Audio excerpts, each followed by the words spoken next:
Bwana Yesu asifiwe. Amina. Amina. Nipende kuwasalimu wote ambao mnaendelea na shughuli zenu katika vibanda, katika mahoteli, lakini katika maeneo mbalimbali. Jina la Bwana wetu Yesu Kristo liweze kutukuzwa.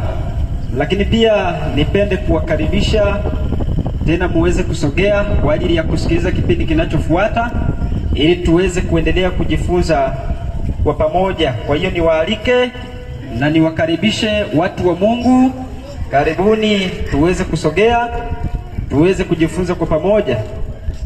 Lakini kabla sijaweza kuanza, ningeweza kueleza jambo moja katika kitabu cha Mathayo 24 na ule mstari wa 14.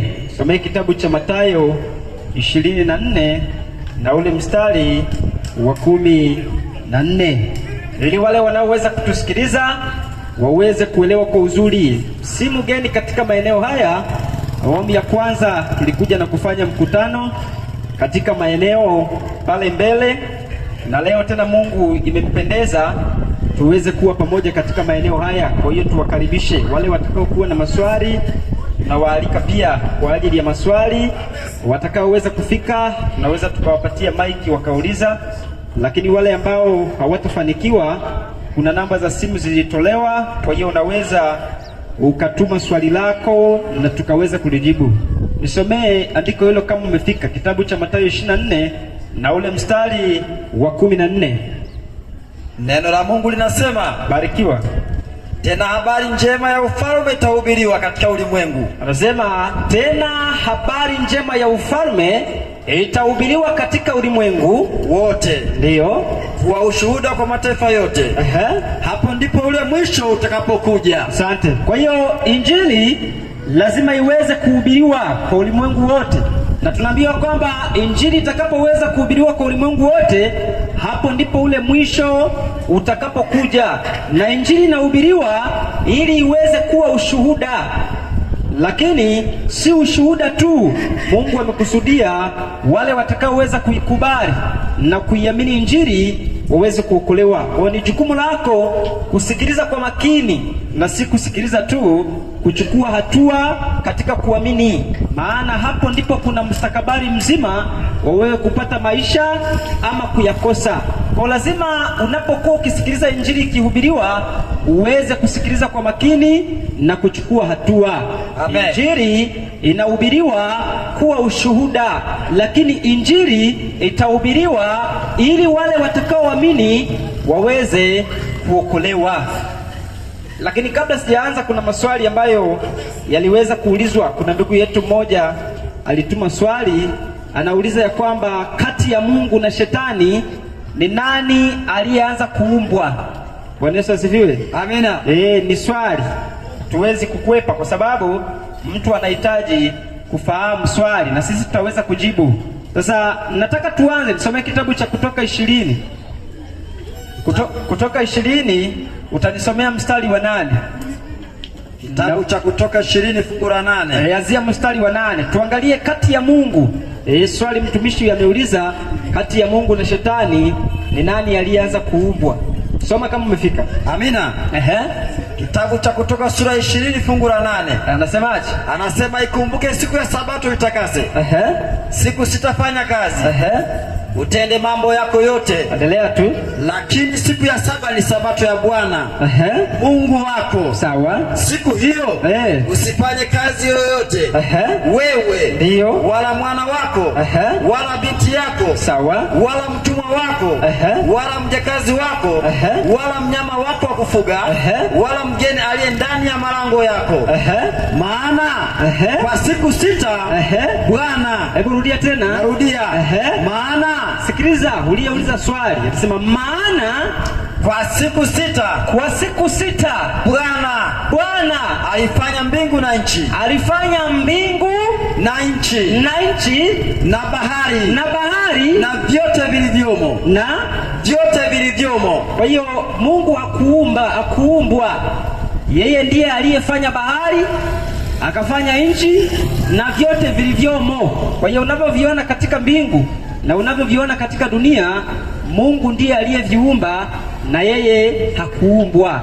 Lakini shetani yeye aliumbwa. Nisome kitabu cha Ezekieli 28 anzia mstari wa 13. Ezekieli 28:13.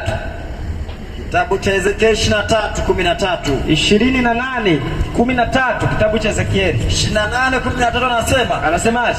Ni kitabu cha Ezekieli sura 28 fungu la 13. Barikiwa. Anasema neno la Mungu linasema, unasemaje? Ulikuwa ndani ya Adeni. Sikia, ulikuwa ndani ya Edeni, bustani ya Mungu. Bustani ya Mungu. Kila jiwe la thamani lilikuwa kifuniko chako. Kila jiwe la thamani lilikuwa kifuniko chako. Akiki na yakuti manjano na almasi na zabarajadi na shohamu na yaspi na yakuti samawi na zumaridi na baharamani na dhahabu. Kazi ya matari yako na filimbi zako, endelea tu, ilikuwa ndani yako. Katika siku ya kuumbwa kwako zilitengenezwa tayari. Kwa hiyo tunaambiwa shetani, hebu malizia mstari wa 14. Anasemaje? Wewe ulikuwa kerubi mwenye kutiwa mafuta afunikae.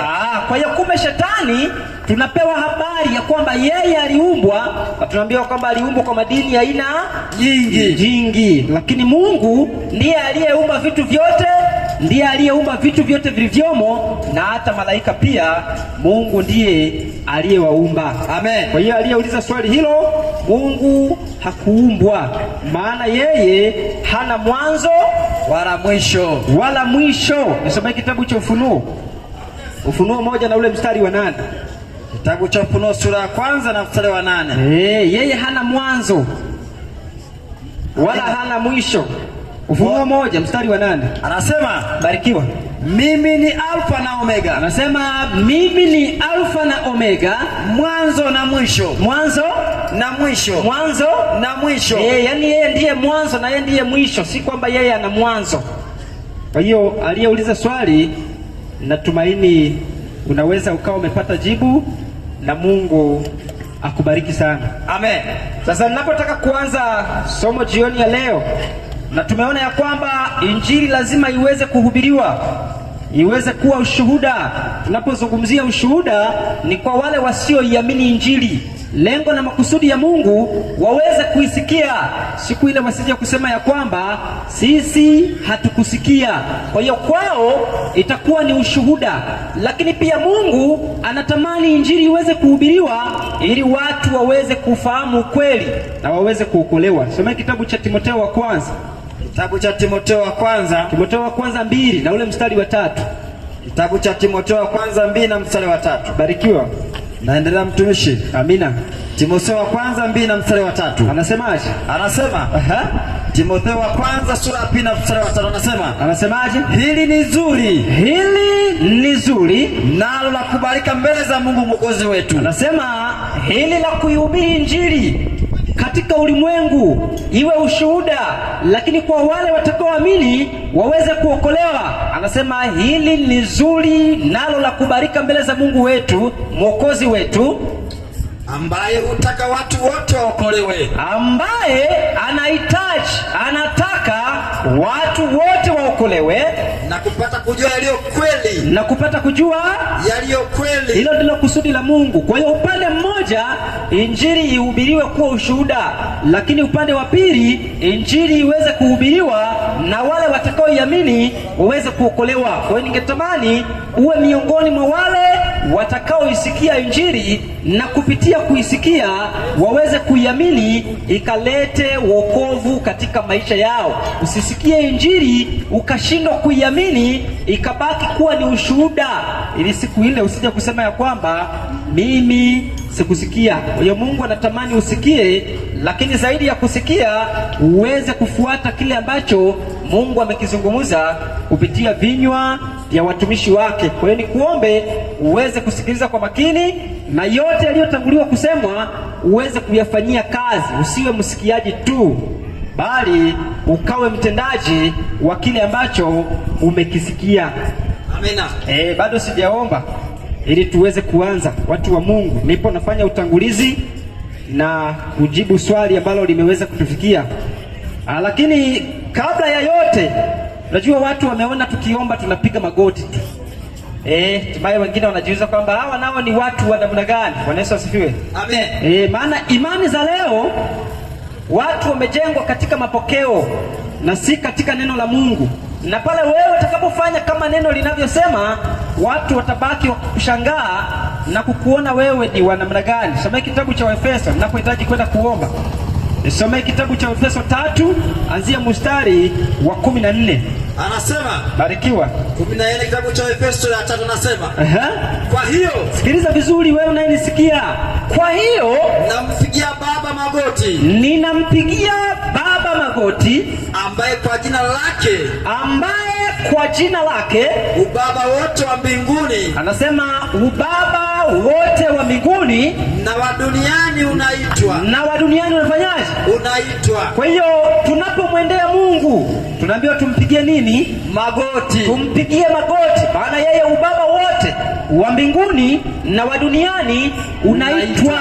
Lakini leo watu hawataki kumpigia Baba magoti, wanataka kuwapigia magoti wenye hela. Nisosifiwe. Amen. Wale walio na hela nyingi watu wanawaheshimu kiasi kwamba wako tayari kupiga magoti mbele zao, lakini mbele za Mungu aliyewaumba wanaona kana kwamba ni mambo ya ajabu. Wako tayari kupiga magoti mbele za waganga, lakini hawako tayari kupiga magoti mbele za Mungu aliyewaumba. Na Yesu alizungumza hivi. Soma kitabu cha Mathayo 6 na ule mstari wa 5.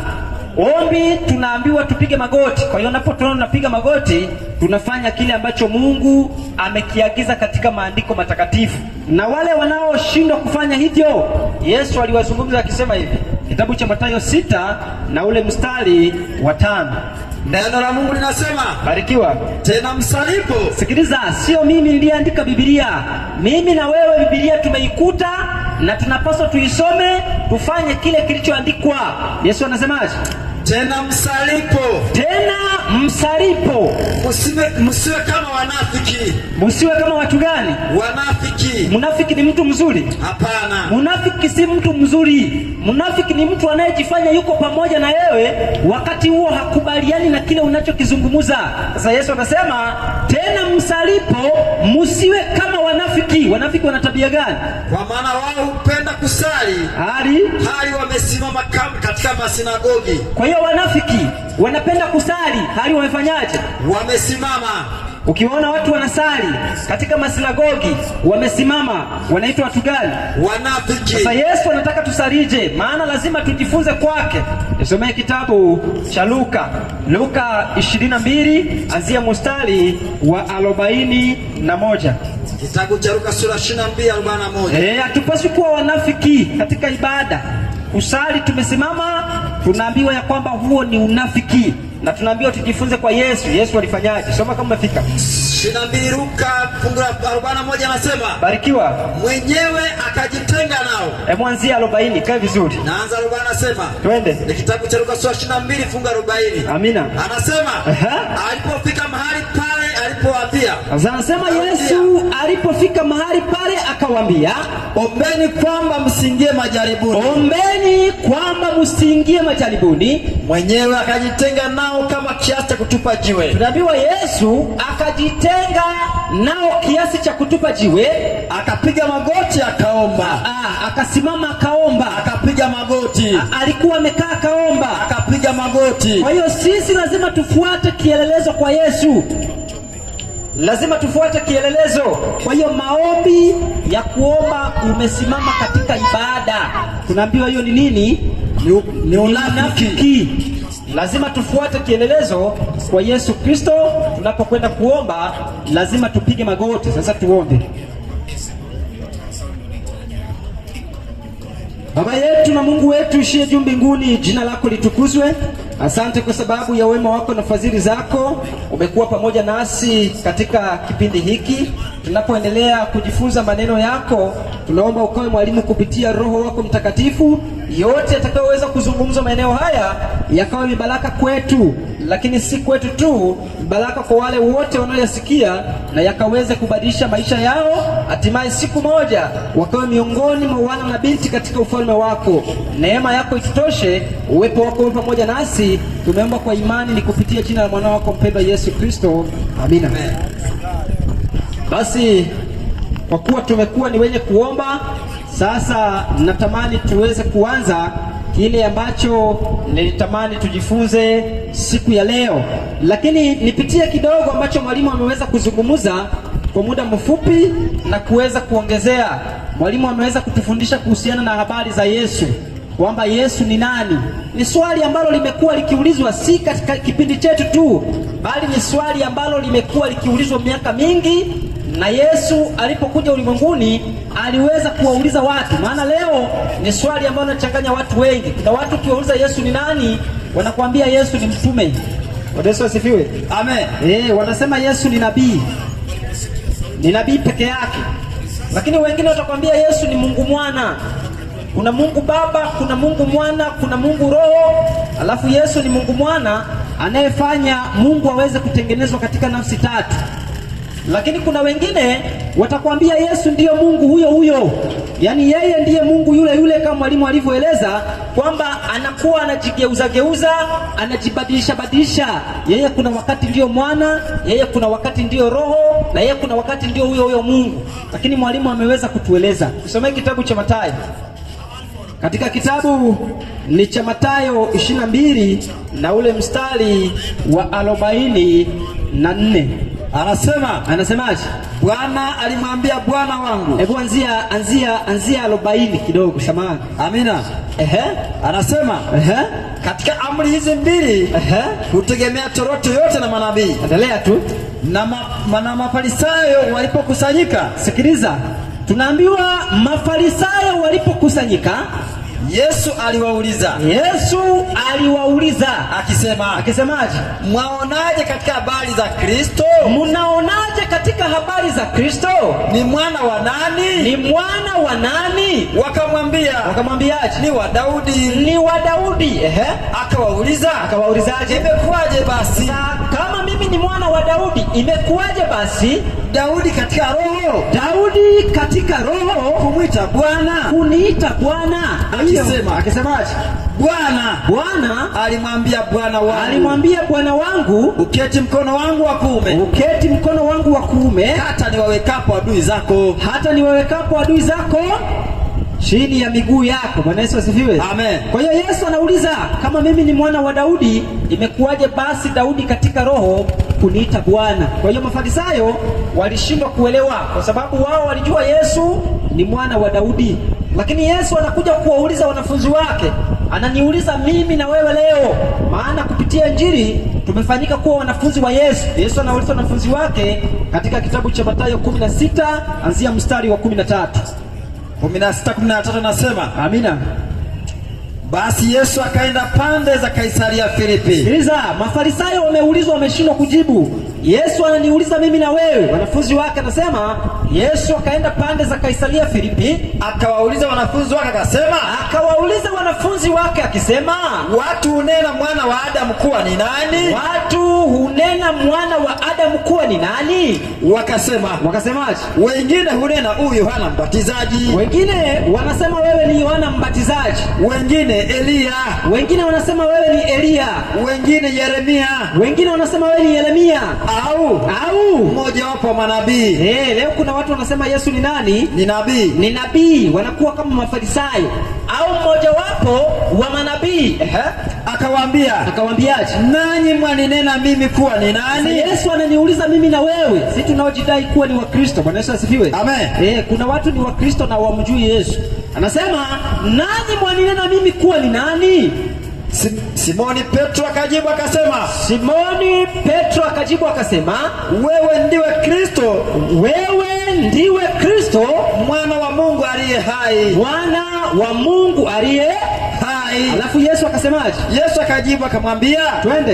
Heri wewe Simoni mwana wa Yona. Heri wewe Simoni aliona, kwa kuwa mwili na damu havikukufunulia hili, bali Baba yangu aliye mbinguni. Alafu Yesu akasemaje? Nami nakuambia. Sikiliza, nami nakuambia. Katika jibu la Petro, Yesu anamwambia Petro, nami nakuambia, wewe ndiwe Petro, na juu ya mwamba huu nitalijenga kanisa langu. Leo kuna watu wanadanganywa mwamba ni Petro. Unajua watu wanapaswa wasome Biblia. Biblia imeandikwa ili usome, sio usomewe. Bwana Yesu asifiwe. Na unaposomewa inapaswa ulinganishe, si unaamini tu kana kwamba wewe hauna uwezo wa kusoma. Leo kuna watu wana Biblia ziko ndani, wanaenda nazo tu siku ya ibada. Siku ya ibada ndio anachukua Biblia, lakini siku zingine ametunza. Matokeo yake ni kudanganywa na unapotea. Sasa watu wanaambiwa eti mwamba ni Petro, na wanadanganywa kanisa limejengwa juu ya Petro na ndiye aliyekuwa papa wa kwanza. Huo ni uongo. Mwamba ni nani? Wakorintho wa kwanza 14. Lazima watu waweze kuelewa. Si unaambiwa kanisa limejengwa juu ya Petro. Petro si mwamba. Nitakwambia Petro ni nani. Wakorintho wa kwanza 10 na ule mstari wa 4. 10 na mstari wa 4 Wakorintho wa kwanza. Barikiwa. Anasema, twende. Wote wakanywa kinywaji kile cha roho. Anasema wote wakanywa kinywaji kile cha roho. Kwa maana waliunywea mwamba wa roho uliowafuata. Na mwamba ule ulikuwa ni Kristo. Ulikuwa Petro. Ulikuwa ni Kristo. Ulikuwa ni Petro. Ulikuwa ni Kristo. Tunapozungumzia mwamba, kanisa limejengwa juu ya mwamba. Kanisa limejengwa juu ya nani? Ya Kristo. Sasa Petro ni nani? Yohana 1:42. Yohana 1:42. Barikiwa. Amina. Yohana 1:42 anasemaje? 1:42 anasema, akampeleka kwa Yesu. Sikiliza, akampeleka kwa Yesu, naye Yesu akamtazama, akasemaje? Wewe Simoni, mwana wa Yohana, nawe utaitwa Kefa.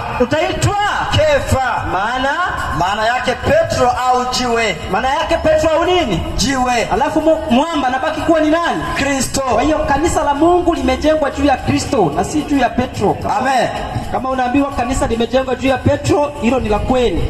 Lakini kanisa la Kristo limejengwa juu ya mwamba, ambaye mwamba ni Yesu Kristo. Kwa hiyo tunapozungumzia Yesu ni nani? Yesu ni mwana wa Mungu. Uanguke chini, ulie, urukeruke, Yesu atabaki kuwa ni mwana wa Mungu, na maandiko yanamshuhudia. Yohana 20 mstari wa 30. Maandiko yanamshuhudia ya kuwa Yesu ni mwana wa Mungu. Utake usitake, ucheke ulie, uanguke chini, Yesu atabaki kuwa ni mwana wa Mungu. Soma kama umefika mtu wa Mungu. 20:30. Anasema, twende. Basi kuna ishara nyingine nyingi alizozifanya Yesu mbele ya wanafunzi. Anasema basi kuna ishara nyingine nyingi alizozifanya Yesu mbele ya wanafunzi wake. Zisizoandikwa katika kitabu hiki. Twende. Lakini hizi zimeandikwa ili mpate kuamini ya kwamba. Tunaambiwa ya kwamba kuna ishara nyingi ambazo Yesu alizifanya na ambazo hazikuandikwa katika maandiko, lakini zile unazosoma ya kwamba mwanamke aliyetoka damu kagusa vazi akapona, sijui Yesu akampaka mtu tope katika macho akaona. Anasema hizo chache, lengo na makusudi Mungu kuruhusu ziandikwe, ziliandikwa kwa ajili gani? Ili kwamba kuamini ya kwamba Yesu ndiye Kristo. Mpate kuamini ya kwamba Yesu ndiye Kristo, mwana wa Mungu. Endelea tu. Na kwa kuamini muwe na uzima kwa jina lake. Na kwa kuamini Yesu ni mwana wa Mungu, tuwe na nini? Na uzima kwa jina lake. Kwa hiyo kama hutaamini Yesu ni mwana wa Mungu, jehanamu inakungoja. Lazima uamini Yesu ni mwana wa Mungu, na kupitia kuamini Yesu ni mwana wa Mungu uweze kupata uzima wa milele. Lakini kama utakataa, hautapata uzima wa milele, maana uzima wa milele ni Mungu anapokaa ndani yako. Waraka wa kwanza wa Yohana 4 na ule mstari wa 15. Waraka wa kwanza wa Yohana 4 na ule mstari wa 15. Watu lazima waweze kuelewa. 14:15 nasema. Anasemaje? Kila akiria kuwa Yesu ni mwana wa Mungu. Sikiliza, kuna watu hawataki kukiri. Wanasema wanajua Yesu ni mwana wa Mungu kuzaliwa na Mariamu. Mwalimu ameieleza vizuri. Yesu si mwana wa Mungu kuzaliwa na Mariamu. Mariamu alizaa mwili wa Yesu. Nanielewa vizuri. Soma hilo andiko. Narudia. Twende. Kila akiria kuwa Yesu ni mwana wa Mungu. Kila akilia ya kuwa Yesu ni mwana wa Mungu, Mungu hukaa ndani yake. Na ukikataa, naye ndani yako. Amina. Ukikataa hakuna Mungu atakayekaa ndani yako. Kwa hiyo kama unaamini Yesu ni Mungu mwana, tambua ya kwamba Mungu akae ndani yako. Ili Mungu akae ndani yako ni pale utakapoamini Yesu Kristo ni mwana wa Mungu, na kwa kuamini hivyo utapata uzima wa milele. Nimalizie kidogo kwa nini Yesu tunamuita Mungu, pia niweze kuongezea kidogo kwa mwalimu alieleza, japokuwa watu walikuwa wameelewa, lakini niweze kueleza kidogo. Nisome kitabu cha Waebrania 1. Kitabu cha Waebrania sura ya 1. Anzia mstari wa 1 mpaka wa 4. Sasa kama Yesu ni mwana wa Mungu, unajua wengine ukisema Yesu ni mwana wa Mungu wanasema kwa hiyo umekataa Yesu si Mungu.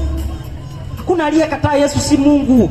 Tunachokikataa ni kusema Yesu ndiye yule Mungu baba yake, na kusema ya kwamba Yesu ndiye Mungu anayejigeuza na kuwa mwana, ndiye yeye anayejigeuza na kuwa roho. Hiyo ni uongo. Lakini ukikubali Yesu ni mwana wa Mungu, sasa nitakiwa tukueleze Yesu anakuwa Mungu kwa namna gani. Soma Waebrania 1:1-4. 1:4 anasema. Waebrania 1:1-4. Amina. Barikiwa. Mungu ambaye alisema zamani na baba zetu katika manabii. Sikiliza, tunaambiwa Mungu aliyesema zamani na baba zetu katika manabii, kwa sehemu nyingi na kwa njia nyingi. Kwa sehemu nyingi na kwa njia nyingi. Mwisho wa siku hizi, na tunaambiwa mwisho wa siku hizi huyo Mungu amesema na sisi katika mwana. Kumbe huyo Mungu ana nani? Ana mwanae, na amesema na sisi katika huyo mwana aliyemweka kuwa mrithi wa yote. Kumbe tena huyo mwana amewekwa kuwa mrithi wa yote. Tena kwa yeye, tunaambiwa tena kwa yeye aliufanya ulimwengu. Mungu aliufanya nini? Ulimwengu. Kwa hiyo kumbe hata ulimwengu huu Mungu aliuumba, Mungu aliufanya kupitia kwa nani? Kwa mwanawe. Watu wakisikia Yesu aliumba na kwambia unaona ndio yeye yule Mungu. Hapana. Yesu ameumba mbingu na nchi. Mungu ameumba kupitia kwa mwanae. Mungu alimruhusu mwanae aweze kuumba kwa sababu yeye ana asili na yeye. Teremka na andiko, mtu wa Mungu. Yeye kwa kuwa ni mng'ao wa utukufu wake. Yesu kwa kuwa ni mng'ao wa utukufu wa Baba na chapa ya nafsi yake. Tena ni chapa ya nafsi ya Baba, akivichukua vyote kwa amri ya uweza wake. Akivichukua vyote kwa amri ya uweza wake. Akisha kufanya utakaso wa dhambi. Tena akisha kufanya utakaso wa dhambi, alipokubali kuchukua mwili akafa msalabani kwa ajili ya dhambi zangu na dhambi zako. Alipomaliza kufanya hivyo, anasemaje? Aliketi mkono wa kuume wa ukuu juu. Akaenda kuketi mkono wa kuume wa ukuu juu, ili aweze kutuombea mimi na wewe kupitia damu yake tuweze kukubalika mbele za Mungu. Teremka na andiko, mtu wa Mungu. Amefanyika bora kupita malaika. Sikiliza hiyo, iingie vizuri kama dawa. Anasema amefanyika bora kupita malaika kwa kadri ya jina alilolirithi. Kwa kadri ya jina alilolirithi lilivyo tukufu kuliko lao. Tena hilo jina tunaambiwa ni tukufu kuliko la malaika. Bwana Yesu asifiwe. Amen. Hilo jina ni jina gani? Waebrania 1:8-9. 8-9 nasema, twende. Lakini kwa habari za mwana asema. Sikiliza, huyo Mungu kwa habari za mwanae anasemaje? Kiti chako cha enzi. Kiti chako cha enzi. Mungu ni cha milele na milele. Kwa hiyo Mungu anaposema kwa habari za mwanae, anamwita mwanae kuwa ni nani? Ni Mungu. Ni Mungu. Anasema kiti chako cha enzi Mungu ni cha milele na milele. Alafu na fimbo ya ufalme wako. Na fimbo ya ufalme wako ni fimbo ya adili. Ni fimbo ya adili. Umependa haki. Umependa haki. Umechukia maasi. Umechukia maasi. Kwa hiyo, sikiliza vizuri hiyo. Kwa hiyo Mungu wako amekutia mafuta. Amekutia nini? Mafuta. Kwa hiyo Yesu ni Mungu aliye na nani? Na Mungu wake. Sasa wale wanaosema Yesu ndiye Mungu hawawezi kukubali Yesu ni Mungu na ana Mungu wake. Yesu ni Mungu na ana Mungu wake. Kwa nini Yesu anakuwa ni Mungu aliye na Mungu wake. Ni kwa sababu Yesu ni mwana wa Mungu, ana asili moja na Mungu, na amerithi jina lililo tukufu kuliko la malaika. Kwa hiyo unapomwita Yesu Mungu ni sahihi, hujakosea, kwa sababu amerithi jina la baba yake. Si kwamba Yesu ni Mungu na ana Mungu mwenzake. Hapana, Yesu ni Mungu, ana Mungu wake. Si kwamba Yesu ni Mungu, ana Mungu mwenzake. Hapana. Kwa hiyo lazima ukubali Yesu ni Mungu na ana Mungu wake, na huyo Mungu wa Yesu ni baba yake, na ndiyo baba yetu sisi. Bwana Yesu asifiwe. Amina. Ukisoma kitabu cha Yohana 21, na hisi ni mstari wa 17. Yohana 21 mstari wa 7. Mstari wa 17, hebu fika hapo. 21:17 anasema. Anasemaje? Akamwambia mara ya tatu, Simoni wa Yohana wanipenda? Hebu angalia 20:17. 20:17. Tuone kama ni hapo. Yesu akamwambia, usinishike. Hiyo. Narudia. Anasemaje? Yesu akamwambia,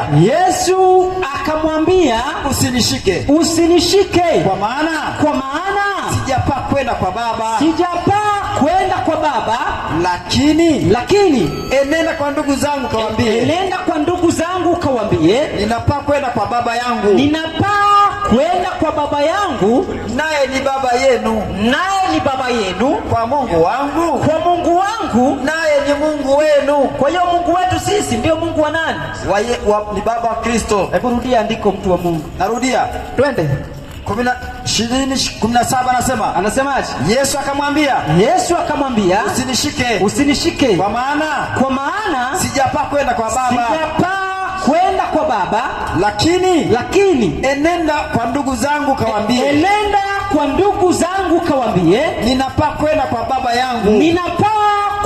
Baba yangu. Naye ni Baba yenu. Kwa hiyo baba yake na Yesu naye ni Baba yetu. Alafu kwa Mungu wangu naye ni Mungu wenu. Kwa hiyo Mungu wetu sisi ndio Mungu wa nani? Wa Kristo. Ukiwauliza wale wanaosema Yesu ndio Mungu, tena watakupiga na mawe. Ukisema ya kwamba Yesu ni Mungu na Mungu wake, wakati wao wanaamini huyo Yesu ndiye Mungu, yule Mungu. Hapana, lazima tukubali ya kwamba Yesu ni mwana wa Mungu. Amina. Hiyo ukatae ukubali, imeandikwa hivyo na ikakauka. Lazima tukubali Yesu ni mwana wa Mungu, na kwa sababu Yesu ni mwana wa Mungu, ana asili moja na baba yake. Kama vile wewe ulivyo mwanadamu na mwanao ni mwanadamu, huwezi kusema uko na mwanadamu mwenzako. Hapana, utasema uko na mwanao, na mwanao na yeye hawezi kusema niko na mwanadamu mwenzangu, atasema niko na baba yangu. Kwa hiyo unaposema Yesu ni Mungu, haimaanishi ya kwamba yeye ndiye yule baba yake. Hapana, kama una imani ya hivyo, Mungu hawezi kukaa ndani yako. Ningesema mengi, lakini wacha niingie katika ujumbe ambao ninatamani mkazi wa maeneo haya uweze kusikia. Injili nyingi zimehubiriwa, lakini cha ajabu watu bado wameendelea kubaki katika hali hizo. Unadhani wote wanaozunguka katika barabara hawana madhehebu? Unadhani wale wanaokwenda gesti hawana makanisa wanayosali? Wanayo. Si wanayo? Iyo. Lakini kwa nini bado wanazini? Ni kwa sababu hawajapokea injili iliyo ya kweli. Soma kitabu cha Wakorintho wa kwanza 15 anzia mstari wa kwanza. Unapoona watu wanaendelea kudumu katika dhambi, tambua ya kwamba injili walioipokea haina uwezo wa kuwasimamisha. Wakorintho wa kwanza 15 na ule mstari wa kwanza. Magesti ni mengi na yanajaza watu, si kwamba eti wamekosa sehemu za kulala. Wewe utaniambia mtu ana nyumba yake kajenga pale chini, anaenda kulala guest kwamba amekosa pa kulala? Hapana. Ni kwa sababu gani? Uzinzi. Na wanazini kwa sababu gani? Si kwamba hawana milango ya madhehebu wanayoingia. Sikiliza shida ni kuambia inayosababisha. Wakorintho wa kwanza 15 anzia mstari wa kwanza. Neno la Mungu linasema, twende mtu wa Mungu. Basi ndugu zangu, na wahalifu ile injili niliyowahubiri. Sikia, Paulo anasema ninawahalifu injili ile niliyohubiri, ambayo ndiyo mlioipokea. Alafu na katika hiyo mnafanyaje? Mnasimama. Mnaanguka. Mnasimama. Ukipokea injili ya kweli inakufanyaje? Unasimama. Unafanyaje? Unasimama. Leo watu wanapokea injili za uongo na matokeo yake wamekuwa ni wazinzi, mpaka wanazini, wanakwaya. Bwana Yesu asifiwe. Amen. Wakitoka kwenda makambi huko wanarudi na mimba. hadi waume zao wakisikia kuna makongamano hajaamini, anasema twende tu na mimi nikasikilize injili, kumbe anakwenda kuchunga mke wa wenyewe. Bwana Yesu asifiwe. Ni kwa sababu gani? Injili walioipokea siyo injili inayoweza kuwasimamisha na kuwafanya wasimame, ni injili inayowafanya waweze kuanguka. Hivi wewe ukiambiwa injili ya kwamba pokea magari, pokea majumba, utakuwa tajiri, utajenga, uniambie hiyo injili itakufanya usimame mbele za Mungu? Utaanguka. Leo watu wanataka wasikie injili ya kwamba utabarikiwa, ukimwamini Kristo utakuwa tajiri dunia nzima. Nataka wasikie mahubiri ya namna hii. Sasa mahubiri ya namna hiyo hayawezi kukufanya usimame imara katika imani. Injili itakayokufanya usimame ni lazima utambue kafara ya Kristo, lazima utambue Yesu alikubali kufa msalabani kwa ajili yako, na mambo ya utajiri na mengine Mungu atakupatia utakapokuwa mwaminifu kwake, si mpaka uambiwe pokea. Leo akina Mwamposa wamejaza watu, si kwa sababu watu wanataka kusikia injili itakayowafanya wasimame, ni kwa sababu watu wamekwenda kutafuta uzima, ni kwa sababu watu wamekwenda kutafuta utajiri, ni kwa sababu watu wamekwenda kutafuta ndoa, ni kwa sababu watu wamekwenda kutafuta sifa, ni kwa sababu watu wanakwenda kutafuta vyeo, na matokeo yake wamekuwa ni wazinzi wakubwa, matokeo yake wamekuwa ni waongo wakubwa, matokeo yake wamekuwa ni watu wanaojifanya wanamjua Mungu, lakini katika matendo yao hakuna Mungu hata kidogo. Kitabu cha Tito 1:16. Lazima watu waambiwe injili ya kweli, ambayo injili hiyo wakiamini ina uwezo wa kuwasimamisha, ina uwezo wa kuwafanya wakawa imara. Tito 1:16. Kitabu cha Tito 1. Barikiwa mtu wa Mungu. Tito 1:16. Amina, nivumilie kidogo. Kitabu cha Tito 1. Kwa hiyo injili ya kweli itakufanya mwanaume na mwanamke uweze kusimama, na ndiyo injili utakayoisikia hapa. Kama wewe unataka injili za kupokea magari, sasa hautasikia sisi tukisema utapokea magari, maana hakuna sehemu ulikoagiza. Hawezi kusikia sisi tukisema pokea majumba, maana hakuna sehemu umenunua kiwanja sasa ukasombesha tofali unakuja kuambiwa nenda kwenye nyumba yako. Hatuna injili za namna hiyo. Sisi injili tulio nayo ni ya kukufanya wewe usimame, na Yesu Kristo atakapokuja mara ya pili upate uzima wa milele. Tito 1:16 anasema twende, wanakiri kwamba wanamjua Mungu. Leo ulimwengu wa leo, kila unayemuuliza afikia tu unamtembelea mtu anakuambia ni ungeenda kuwahubiria watu wa virabuni, maana hao ndio wajaokoka.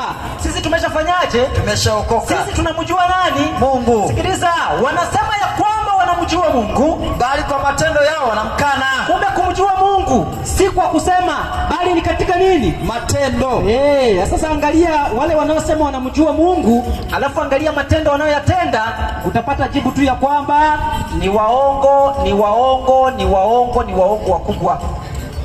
Ni kwa sababu gani? Injili walizozisikiliza zilikuwa ni injili za uongo.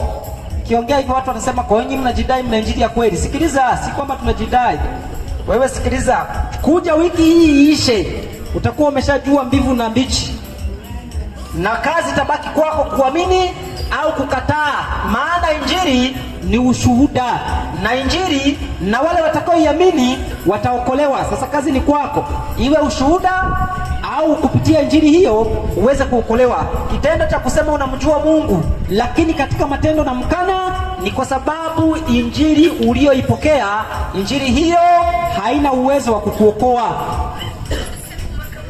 Bwana Yesu asifiwe. Amen. Na tumeona lazima tuende kuihubiri injili, na wengi wanaosema wameokoka. Bwana Yesu asifiwe. Amen. Unapowazungukia kwenye manyumba wanasema sisi tunamjua Yesu na tumeshaokoka, hatuna haja, nendeni mkahubirie walevi, nendeni mkahubirie wazinzi, hao ndio wanataka wasikie injili. Sikiliza vizuri wewe. Mtu anaambiwa, anakuambia ameokoka, na wakati muda huo aliambiwa tu ya kwamba sema Bwana Yesu. Si tunawasikia? Ndio. Ubina watu wanaambiwa sema Bwana Yesu, na anasema Bwana Yesu, kuanzia leo nimekubali. Alafu anaambiwa tayari umeshafanyaje? Umeshaokoka.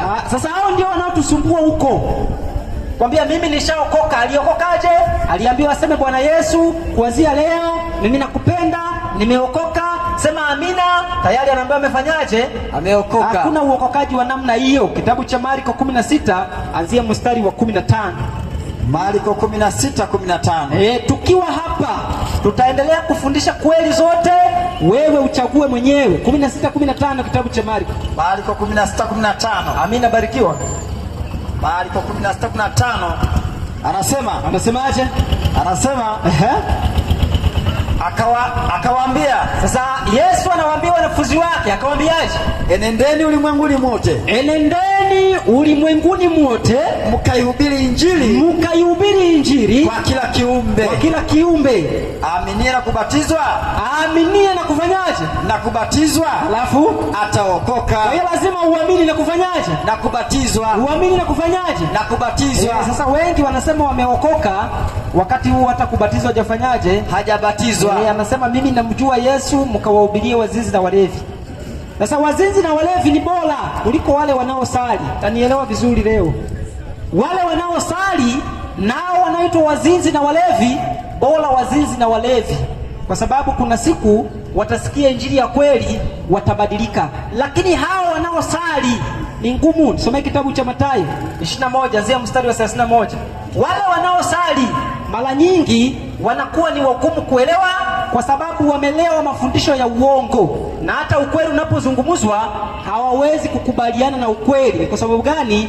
Wamelewa na mafundisho ya uongo, na hata ukweli unapozungumza wanakuwa hawapo tayari kusikiliza. Soma kama umefika, mtu wa Mungu. Mathayo 21 mstari wa 31 anasema, twende. Je, kati ya hao wawili ni yupi aliyefanya mapenzi ya babaye? Yesu alitoa mfano. Sasa nawauliza, kati ya hao wawili ni nani aliyefanya mapenzi ya babaye? Wakamwambiaje? Ni yule wa pili. Ni yule wa pili.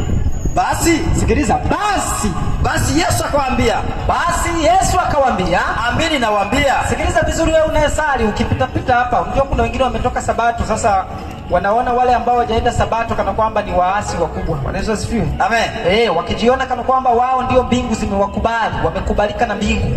Sasa sikiliza hiyo, iingie kama dawa. Soma. Amini nawaambia, watoza ushuru na makahaba wanatangulia mbele yenu kuingia katika ufalme wa Mungu. Kwa hiyo kumbe watoza ushuru na makahaba watawatangulia watu wa imani kuingia katika ufalme wa nani? Wa Mungu. Sasa sikiliza, ni kwa nini wawatangulie? Teremka na andiko. Kwa sababu, sikiliza sababu. Kwa sababu Yohana alikuja kwenu. Yohana alipokuja kwenu kwa njia ya haki. Kwa njia ya haki. Ninyi msimwamini. Ninyi msifanyeje? Msimwamini. Alafu lakini watoza ushuru na makahaba walimwamini. Kwa hiyo watoza ushuru na makahaba, wazinzi, waongo, wenye dhambi, wanaposikiliza maneno ya Kristo wanakuwa wa kwanza kufanyaje? Kuamini. Lakini hao waliodanganyika katika madhehebu ya uongo, wanaposikiliza ukweli hawawezi kufanyaje? Kuamini. Na matokeo yake watafanyaje? Watapotea. Kwa hiyo wewe unayenisikiliza ni vyema ukajongea, na kama kuna hoja utasikia ikawa ni ya uongo, mimi nakupatia maiki hapa, unauliza na watu wengine wasikie. Bwana Yesu asifiwe. Amen. Unajua kuna watu mkiondoka wanasema wale waliokuwa wanasema pale ni waongo. Sasa kwa nini usemee huko? Si uje hapa tukupe tu maiki useme. Bwana Yesu asifiwe. Amina. Wanawaambia kwenye makanisa yao msiende kuwasikiliza, hao ni waasi. Si muje msemee hapa ili na watu wengine wajue uasi wetu. Bwana Yesu asifiwe. Amen. Kwa hiyo kama kuna mtu atakuwa na swali kwa kile ambacho utakifundisha, maana mimi nitakachokisema sitadili sana na hao watoza ushuru na makahaba, sitadili sana na hao wanaowaita kuwa ni waovu. Mimi nitazidi na uovu unaofanyika katika madhehebu ya leo, watu wakidanganywa kwamba ndio ukweli, wakati huo wakiwa wanadanganywa na hawataenda mbinguni. Kwa hiyo hakuna njia nyingine ya kuwasaidia zaidi ya kuambia uovu unaofanyika na mafundisho ya uongo wanaofundishwa, waweze kukubaliana na kweli, na matokeo yake wakamfuate Kristo kama anavyozungumza na neno lake, kusema tu namwamini Yesu. wakati hutaki kufanya kile ambacho Yesu anakizungumza, haiwezi kukusaidia kuokolewa. Kile kitakachokufanya uweze kuokolewa ni kusikiliza maneno ambayo Yesu anayasema, na kupitia kuyasikiliza unapaswa uyafanye. Sasa leo watu wanasema wamemwamini Yesu, alafu maneno Yesu anayowaagiza hawataki kukubaliana nayo. Sasa huwezi kuniambia watu wa namna hiyo wataweza kuokolewa, na hakuna watu wanaoweza kuwasaidia. Kwa leo kuna watu wanakuwa wanasema maneno hao, wanasema madhehebu tu ya wengine, kwa sababu huko kuna watu waliodanganywa, na ili waweze kuokolewa lazima waambiwe ukweli. Na nitakuonesha uongo ambao leo unafanyika katika madhehebu, na watu wamezidi kudanganywa na hawataki kupokea ukweli ili waweze kuokolewa. Lakini tumeambiwa ya kwamba makahaba na watoza ushuru, wale wanaozalaulika na kuonekana kuwa ni wenye dhambi, hata Yesu alipokuwa akihubiri, hao ndio wengi waliokuwa kikubali. Lakini Mafarisayo hawakuweza kukubali, kwa sababu wao walikuwa wanajiona kuwa ni watu wa haki, watu wanaojua neno la Mungu. Lakini matokeo yake walikuwa ni watu ambao walikuwa ni waasi na wasiojua kweli. Kwa hiyo tutakapoendelea kuwa hapa katika viwanja hivi, tunakualika uweze kusikiliza, na kupitia mahubiri haya na imani Mungu ataweza kukufungua na utaweza kuelewa ukweli mwingi. Najua kuna wakati tunapaswa tutumie akili zetu vizuri. Bwana Yesu asifiwe. Amina. Si kwamba natukana watu. Wewe jiulize, Biblia ni moja, Mungu ni mmoja. Hebu nisomee kitabu cha Waefeso. Waefeso 4, anzia mstari wa 4. Kitabu cha Waefeso 4. Waefeso 4 na ule mstari wa 4. Kitabu cha Waefeso 4 mstari wa 4. Twende mtu wa Mungu. 4 kitabu cha Waefeso, afu teremka. 4. Amina. Umefika? Nimefika. Soma sasa. Kitabu cha Waefeso sura 4 fungu la 4 anasema. Anasemaje? Mwili mmoja. Sikiliza, Waefeso 4 na ule mstari wa 4 tunaambiwa mwili mmoja. Mwili mmoja. Tunapozungumzia mwili mmoja, tunazungumzia kanisa la Mungu. Kanisa la Mungu ni mwili mmoja ulio na viungo vingi. Tutakuja kujifunza tuelewe nini maana ya kanisa. Endelea. Na roho mmoja. Na roho mmoja. Na kama mlivyoitwa katika tumaini moja la wito wenu. Mlivyoitwa katika tumaini moja la wito wenu. Bwana mmoja. Bwana mmoja. Imani moja. Hebu rudia tena. Bwana mmoja. Imani moja. Sasa swali la kujiuliza ni kwamba kwa nini leo Biblia moja, Bwana mmoja, Mungu mmoja, imani moja, makanisa 2000, alafu unasemaga yote ni makanisa ya nani? Ya Mungu. Hakuna. Mungu hana makanisa yote hayo. Mungu hawezi kuwa na makanisa yote hayo, yote ni ya Mungu. Kwa hiyo Mungu mmoja ameshindwa kuwafanya watu wote wasali siku moja. Huyo Mungu mmoja ameshindwa kuwafanya hawa watu wote wawe katika imani moja. Kuna kitu cha namna hicho, acha kudanganywa. Kama Mungu ni mmoja, imani ni moja, Bwana ni mmoja, ubatizo ni mmoja, hata kanisa la Mungu ni moja. Sasa tutajifunza hayo mengine yametoka wapi. Lazima uweze kuwa unakaa unafikiria vizuri. Uweze kuniambia Biblia tunasoma moja, alafu tuwe tumegawanyika kama silesi za mikate, alafu bado unasema wote sisi ni kanisa la nani? La Mungu. Sasa Mungu ameshindwa kutuunganisha tukasali pamoja. Alafu muda huo kuna mwingine akienda kusali AGT, wale wanaosali Sabato watamwambia huyo amefanyaje? Ameasi. Sasa ameasi kwa nini wakati wote kanisa ni moja na ni wanasema yote ni makanisa ya nani? Jambo la kushangaza hilo. Hapana, lazima ukae kidogo unatuliza kichwa alafu unaanza kujiuliza. Amen. Mtu akienda Islamiki, wale walioko Katoliki wanasema yule alienda kwa Waislamu amefanyaje? Ameasi. Sasa ameasije wakati mnatuambia yote ni makanisa ya Mungu? Unajua kuna wakati tunapaswa tukae vizuri, tusome Biblia tuweze kuelewa hakuna Mungu mmoja wa namna hiyo ambaye anaweza kawaacha watu wake wawe Babeli, watu waendelee kutangatanga, waende wakasali huku na huku na huku na huku, alafu tuambie ya kwamba wote hao ni makanisa ya Mungu. Kitu hicho hakiwezekani. Kwa lazima tujifunze sifa za kanisa la Mungu, na tunapozungumzia kanisa hatuzungumzii majengo hayo yanayopandishwa juu na kuwa marefu, hatuzungumzii majengo yanayogongwa na misumari na mabati. Tunapozungumzia kanisa hatuzungumzii jengo lililojengwa na matofali. Tunapozungumzia kanisa tunazungumzia watu wa Mungu. Soma kitabu cha Ibrania 3 mstari wa 5 na wa 6. Tunapozungumzia kanisa la Mungu, na leo watu wamedanganywa, wanaambiwa ukitoka kwenye jengo hilo wewe umetoka katika kanisa la Mungu, umekuwa muasi. Sasa wanashindwa kujua sifa ya kukufanya uondoke katika kanisa la Mungu, na kanisa la Mungu ni nini? Waebrania 3 mstari wa 5 na wa 6. Amina. Neno la Mungu linasema, twende. Na Musa kweli alikuwa mwaminifu. Na Musa kweli alikuwa mwaminifu katika nyumba yote ya Mungu, katika nyumba yote ya Mungu kama mtumishi, awe ushuhuda wa mambo yatakayonenwa baadaye, awe ushuhuda wa mambo yatakayonenwa baadaye. Bali Kristo, sikiliza hiyo, bali Kristo kama mwana juu ya nyumba ya Mungu, juu ya nyumba ya Mungu, ambaye nyumba yake ni sisi, ambaye nyumba yake ni ile jengo la matofali, ni sisi, ni yale mabati na hiyo simenti iliyowekwa ndani, ni sisi. Kwa hiyo tunapozungumzia nyumba ya Mungu, kanisa la Mungu, tunazungumzia mimi na wewe. Ndio maana Yesu akazungumza kwenye Mathayo 18 na ule mstari wa 20, akasema ya kwamba walipokusanyika wawili au watatu wamekusanyika kwa jina lake, yeye anakuwa papo hapo katikati yao. Kwa tunapozungumza kanisa, tunazungumzia watu waliokusanyika kwa jina la Yesu, si yale majengo. Yale majengo tumeyajenga ili tuwe tunafanyia ibada humo.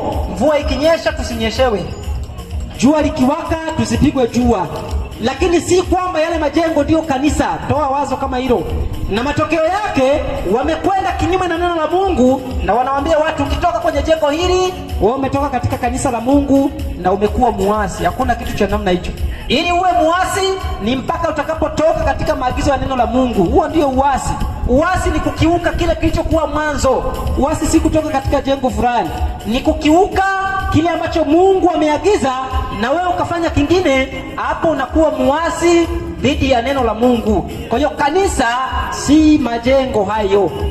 Majengo hayo yanakuwa kanisa kwa sababu mimi na wewe tunaoitwa kanisa la Mungu tunafanyaga ibada humo. Kwa hiyo mtu asije kukutisha ya kwamba ukitoka katika jengo hili umetoka katika kanisa la Mungu.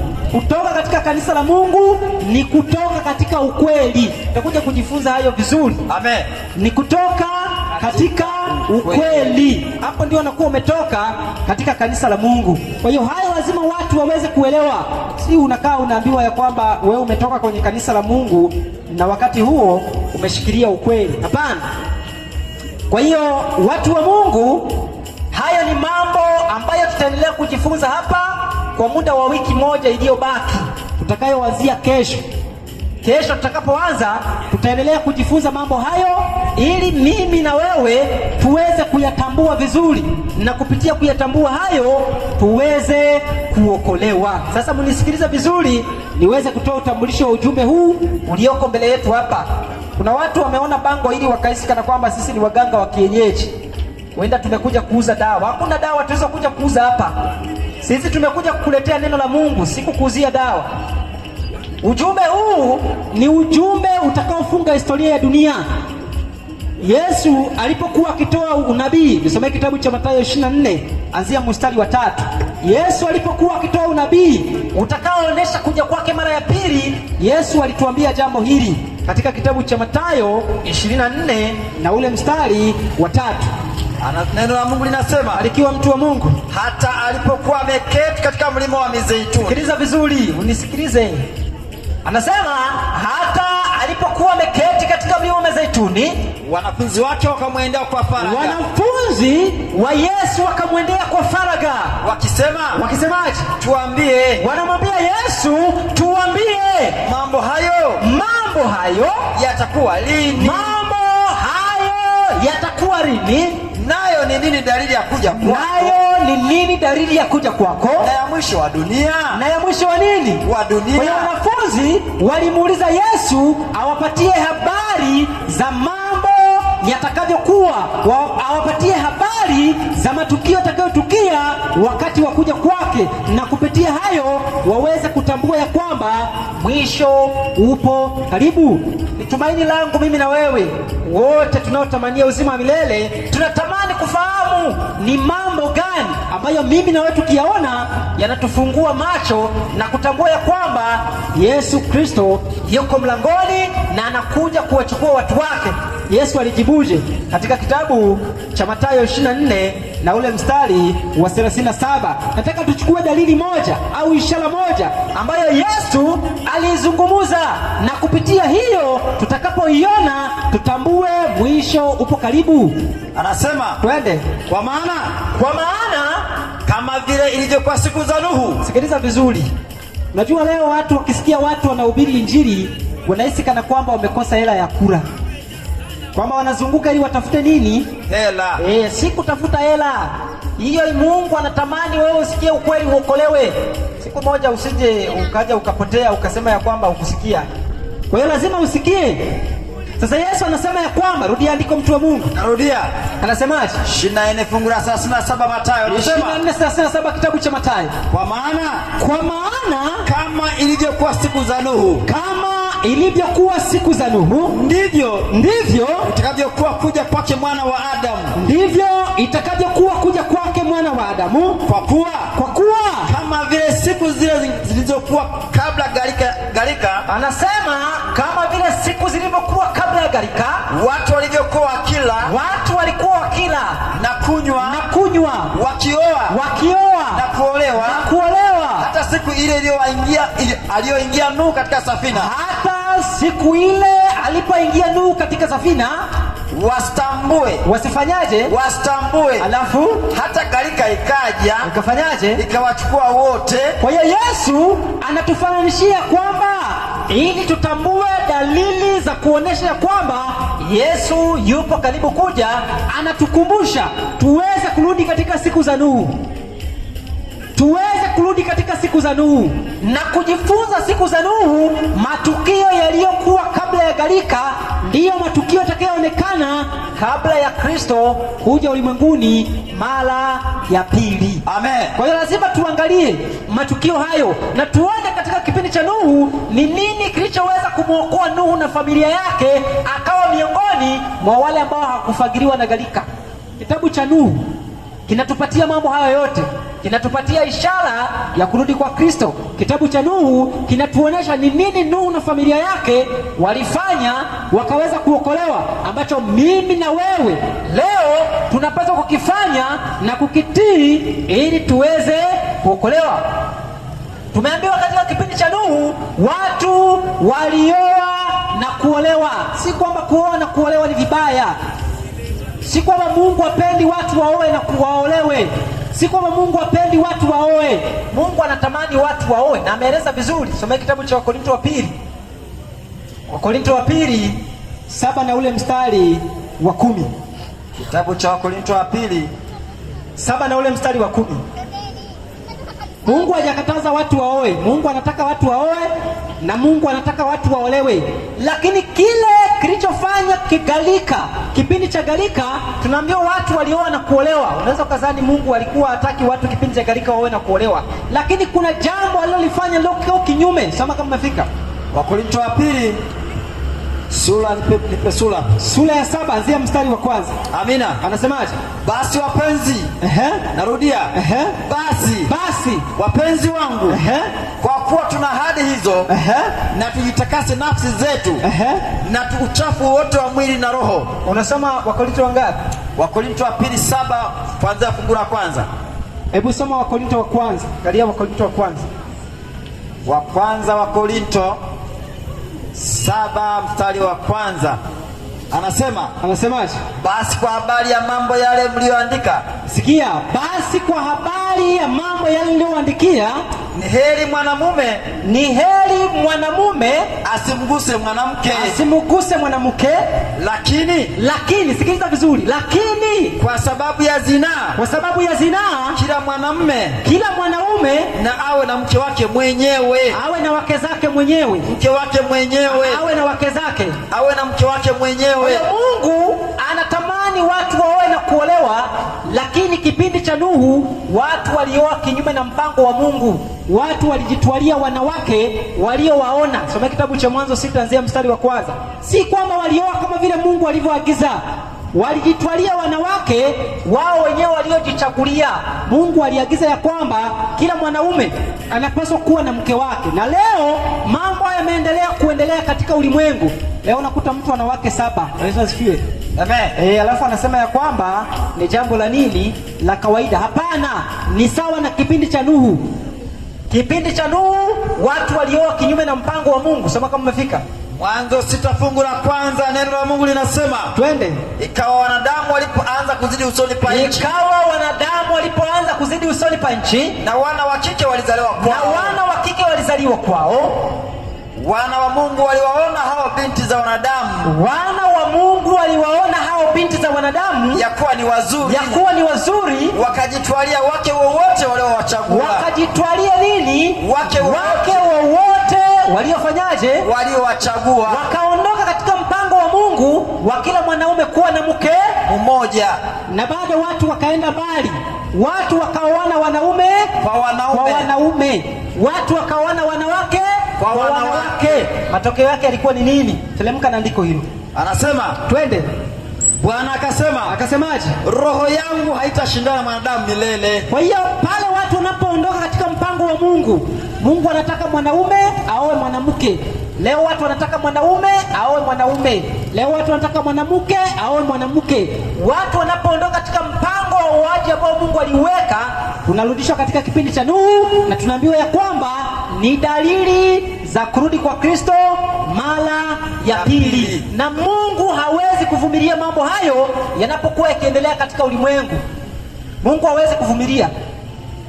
Nisomee kitabu cha Mwanzo 6 anzia mstari wa 5. Amina. Maana tumeambiwa kurudi kwa Kristo mara ya pili, tunakumbushwa kipindi cha gharika.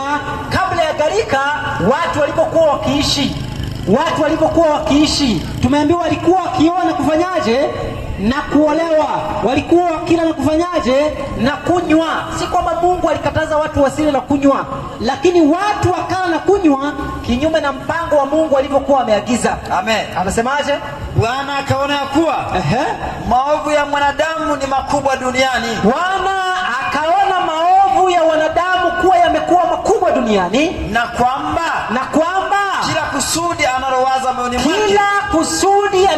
moyoni mwake ni baya tu siku zote. Kwa kipindi cha gharika, kabla ya gharika, mawazo ya wanadamu wa kipindi hicho yalikuwa ni mabaya siku zote. Kwani kipindi chetu watu wana mawazo mazuri? Hapana. Watu bado hawana mawazo mazuri. Hiyo ni kuonesha kwamba dalili ambazo Kristo alizizungumza kwamba kuja kwake kutakuwa kama kipindi cha gharika.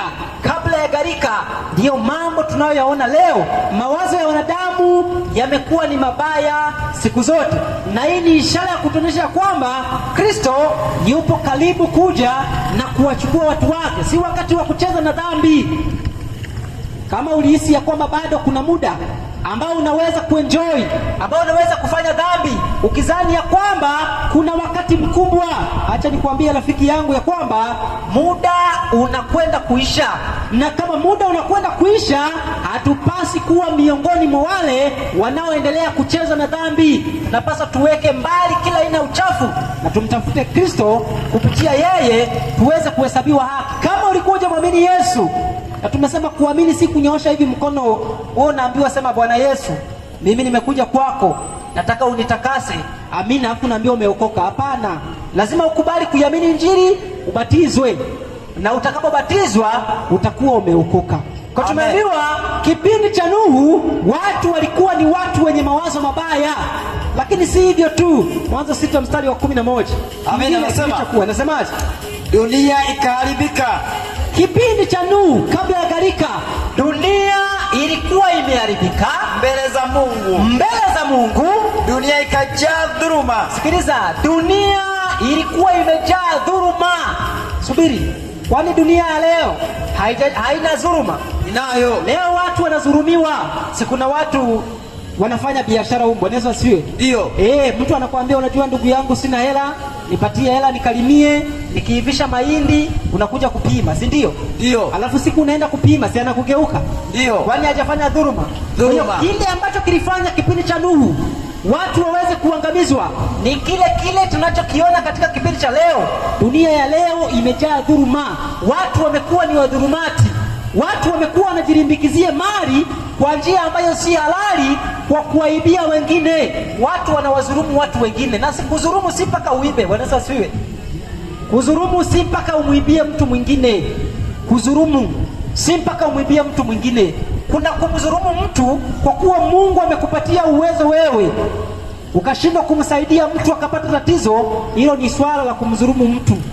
Bwana Yesu asifiwe. Amen. Ndiyo kipindi cha Nuhu dunia ilijaa dhuluma, na kwa sababu dunia ilijaa dhuluma, Mungu alizungumzaje? Teremka na andiko. Anasemaje? Mungu akaiona dunia ya kipindi cha Nuhu, na tazama imeharibika. Maana kila mwenye mwili amejiharibia njia yake duniani. Ndio mtumishi wa Mungu anaenda kusema, anasemaje? Mungu akamwambia Nuhu, mwisho wa kila mwenye mwili umefanyaje? Umekuja mbele zangu. Mungu anakuambia leo, tuamidaho, sikiliza vizuri. Mungu anakuambia ya kwamba mwisho wa kila chenye mwili umefika mbele zake, kama kipindi cha Nuhu alipomwambia Nuhu mwisho wa kila chenye mwili umefika mbele zake, na matokeo yake dunia iligarikishwa. Kwa nini? Kwa maji. Na Mungu ameweka dunia ya sasa kuwa akiba kwa moto. Watu watagarikishwa kwa moto. Tusome kitabu cha waraka wa pili au waraka wa kwanza wa Petro. Waraka wa kwanza wa Petro. Hebu soma wa pili. Waraka wa pili wa Petro 3 anzia mstari wa 10. 2 Petro na ule mstari wa 10. Sura ngapi? Waraka wa pili wa Petro 3 mstari wa 10. Amina. Barikiwa. Anasema mtumishi wa Mungu anasema hivi. Anasemaje? Lakini siku ya Bwana itakuja kama mwizi. Sikiliza hiyo, kama ulikuwa hujasikia. Unajua leo watu wanadanganywa kwamba mwisho wa dunia ni utakapokufa. Watu wanadanganywa mwisho wa dunia ni pale utakapokufa. Endelea kudanganywa tu, lakini utakuja uone moto. Mwisho wa dunia si pale utakapokufa. Kama uliambiwa hivyo na ukaendelea kuponda anasa, watu wanakuambia ponda la kifo chaja, ponda la, maana utakapokufa ndio mwisho wa dunia. Sasa watu wanatafuta maburudisho, wanatafuta mambo ya raha, hata kama yanawatenga mbali na Mungu, kwa sababu wameambiwa waponde raha, watakapokufa ndio mwisho wa dunia. Sikiliza, tunaambiwa siku ya Bwana itakuja kama vile mwizi. Katika siku hiyo mbingu zitatoweka kwa mshindo mkuu. Na viumbe vya asili, sikiliza, na viumbe vya asili vitaunguzwa. Vitafanyaje? Vitaunguzwa. Na tumeambiwa katika kipindi cha gharika, Mungu akamwambia Nuhu, mwisho wa kila chenye mwili umefanyaje? Umekuja mbele za Bwana. Na tunakoelekea, wote wasiokubali kutii maagizo ya Mungu, wote wasiokubali kuishi sawa sana mapenzi ya Mungu, mwisho unakuja na watu hao watateketezwa.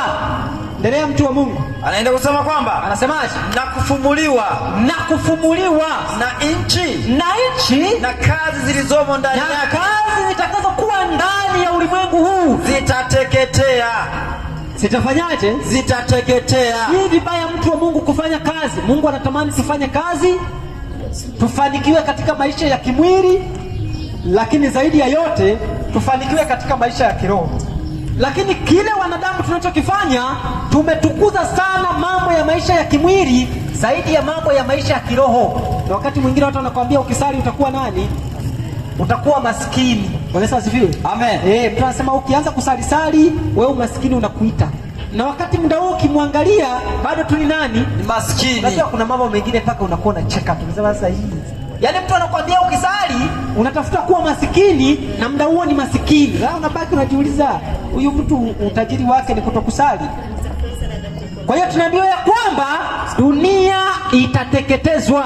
Hakuna cha kwamba ukifa ndio mwisho wa dunia. Sikiliza vizuri. Soma kitabu cha Yohana 5 mstari wa 26.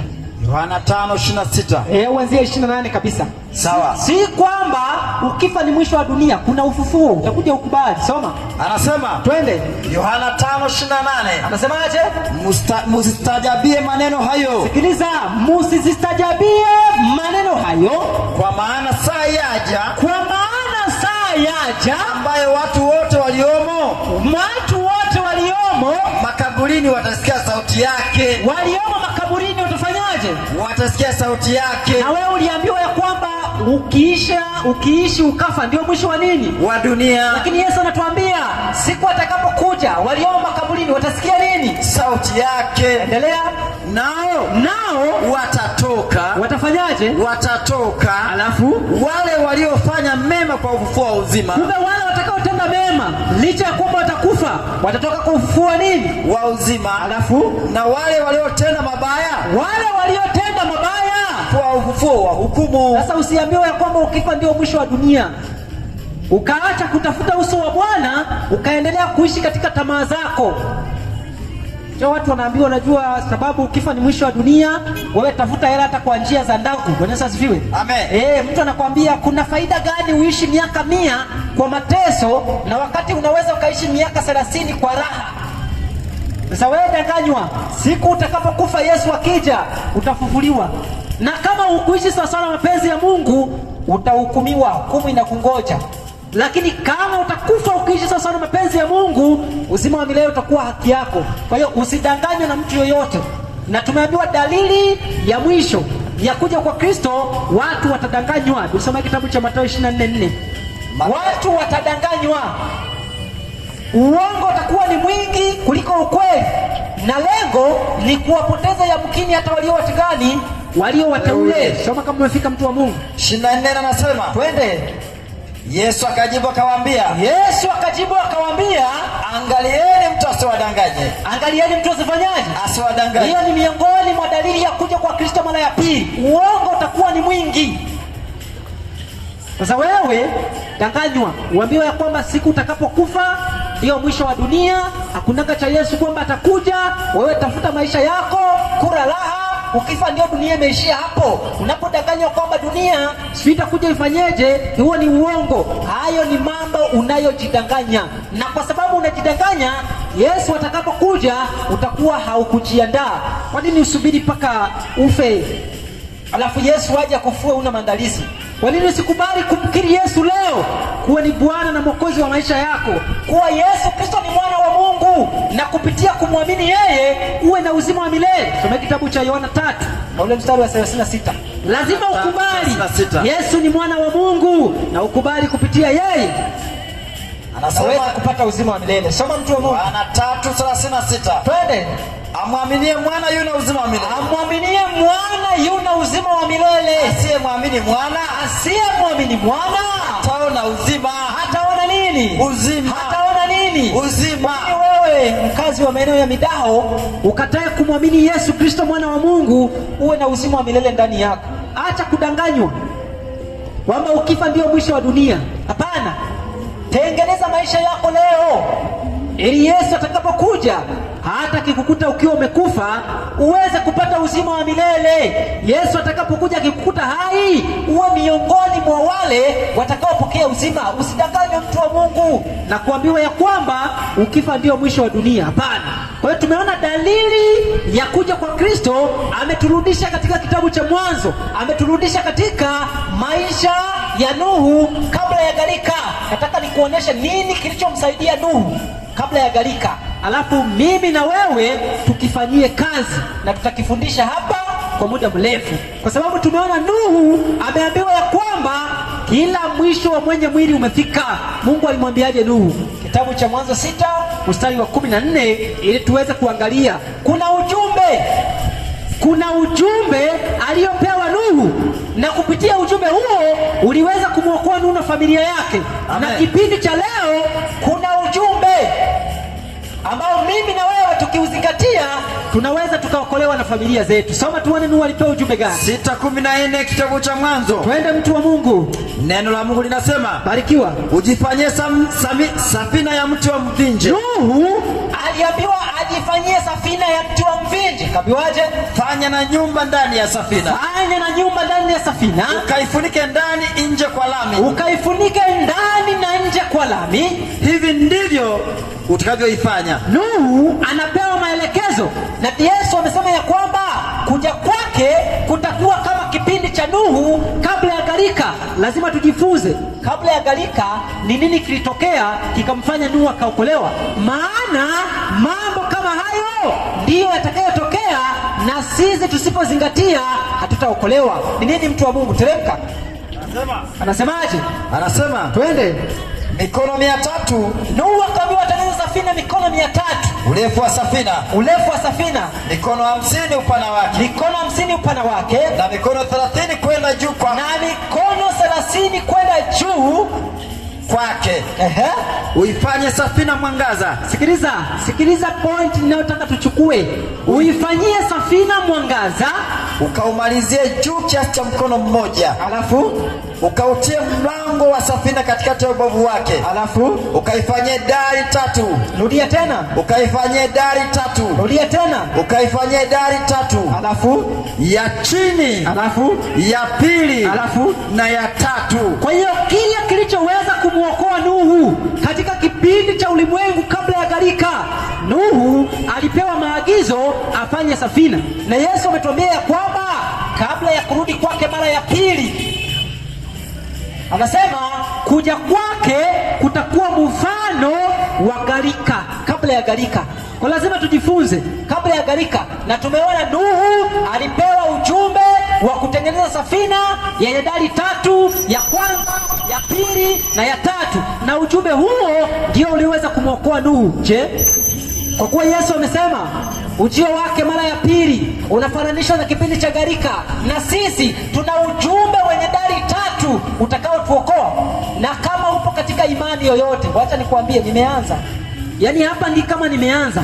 Kama upo katika imani yoyote, hujawahi kusikia ujumbe wenye dari 3, utapotea asubuhi tu, utapotea asubuhi. Sikiliza ujumbe huo, somea kitabu cha Ufunuo 14 mstari wa Ufunuo 14:6 hadi 12, ni kuonesha ujumbe huo unaofananishwa na ujumbe wa Nuhu. Kama hausikii katika imani ulioko, kupotea ni hakika, na utapotea, sikufichi.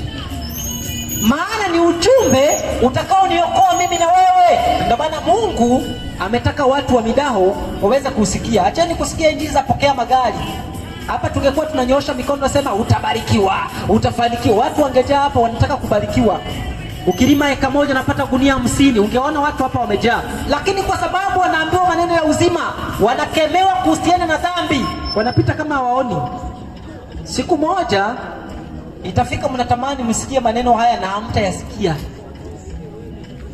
na mtakuwa mmechelewa. Soma mtu wa Mungu, jumbe 3 hizo ni jumbe gani? Kitabu cha Ufunuo sura 14 fungu la 6. Sikiliza, hii bango la hapa si kwamba tunauza dawa. Bango la hapa ni ujumbe utakao kuokoa. Lazima usokee, usikilize vizuri. Soma mtu wa Mungu. Anasema Mungu, twende. Kisha nikaona malaika mwingine akiruka katikati ya mbingu, mwenye injili ya milele, awahubiri hao wakao juu ya nchi, na kila taifa, na kabila, na lugha, na jamaa. Akisemaje mtu wa Mungu? Kwa sauti kuu. Hiyo sauti ni kuu, maana yake kuna mtu ambaye hawezi kusikia. Anasema kwa sauti kuu, anasemaje? Mcheni Mungu na kumtukuza, kwa maana saa ya hukumu yake imekuja. Msujudieni yeye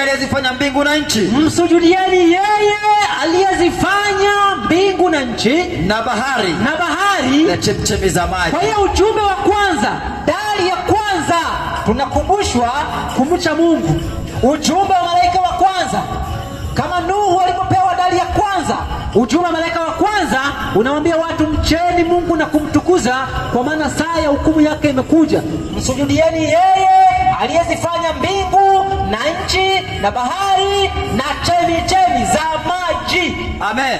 Ujumbe wa malaika wa pili unasemaje? Dari ya pili anasema twende Ufunuo 14 na ule mstari wa 8. Anasema twende. Kisha mwingine malaika wa pili akafuata akisema, umeanguka Babeli, mji ule ulio mkubwa, maana ndio ulioanywesha mataifa yote vinyo ya ghadhabu ya uasherati wake. Ujumbe malaika wa pili. dari ya pili. Kama Nuhu alivyoambiwa atengeneze dari 3, ndivyo leo tunaambiwa tutangaze ujumbe wa malaika watatu, ambao ujumbe huo wale watakao uamini waweze kuokolewa. Ujumbe wa malaika wa kwanza, lazima tuwatangazie watu wamche Mungu na kumtukuza. Ujumbe wa malaika wa pili, lazima tuwatangazie anguko la Babeli, watu watoke Babeli, maana Babeli imeanguka. Ujumbe wa malaika wa tatu, ambao ni ujumbe wa pekee katika madhehebu ya leo, ujumbe huu hauhubiriwi.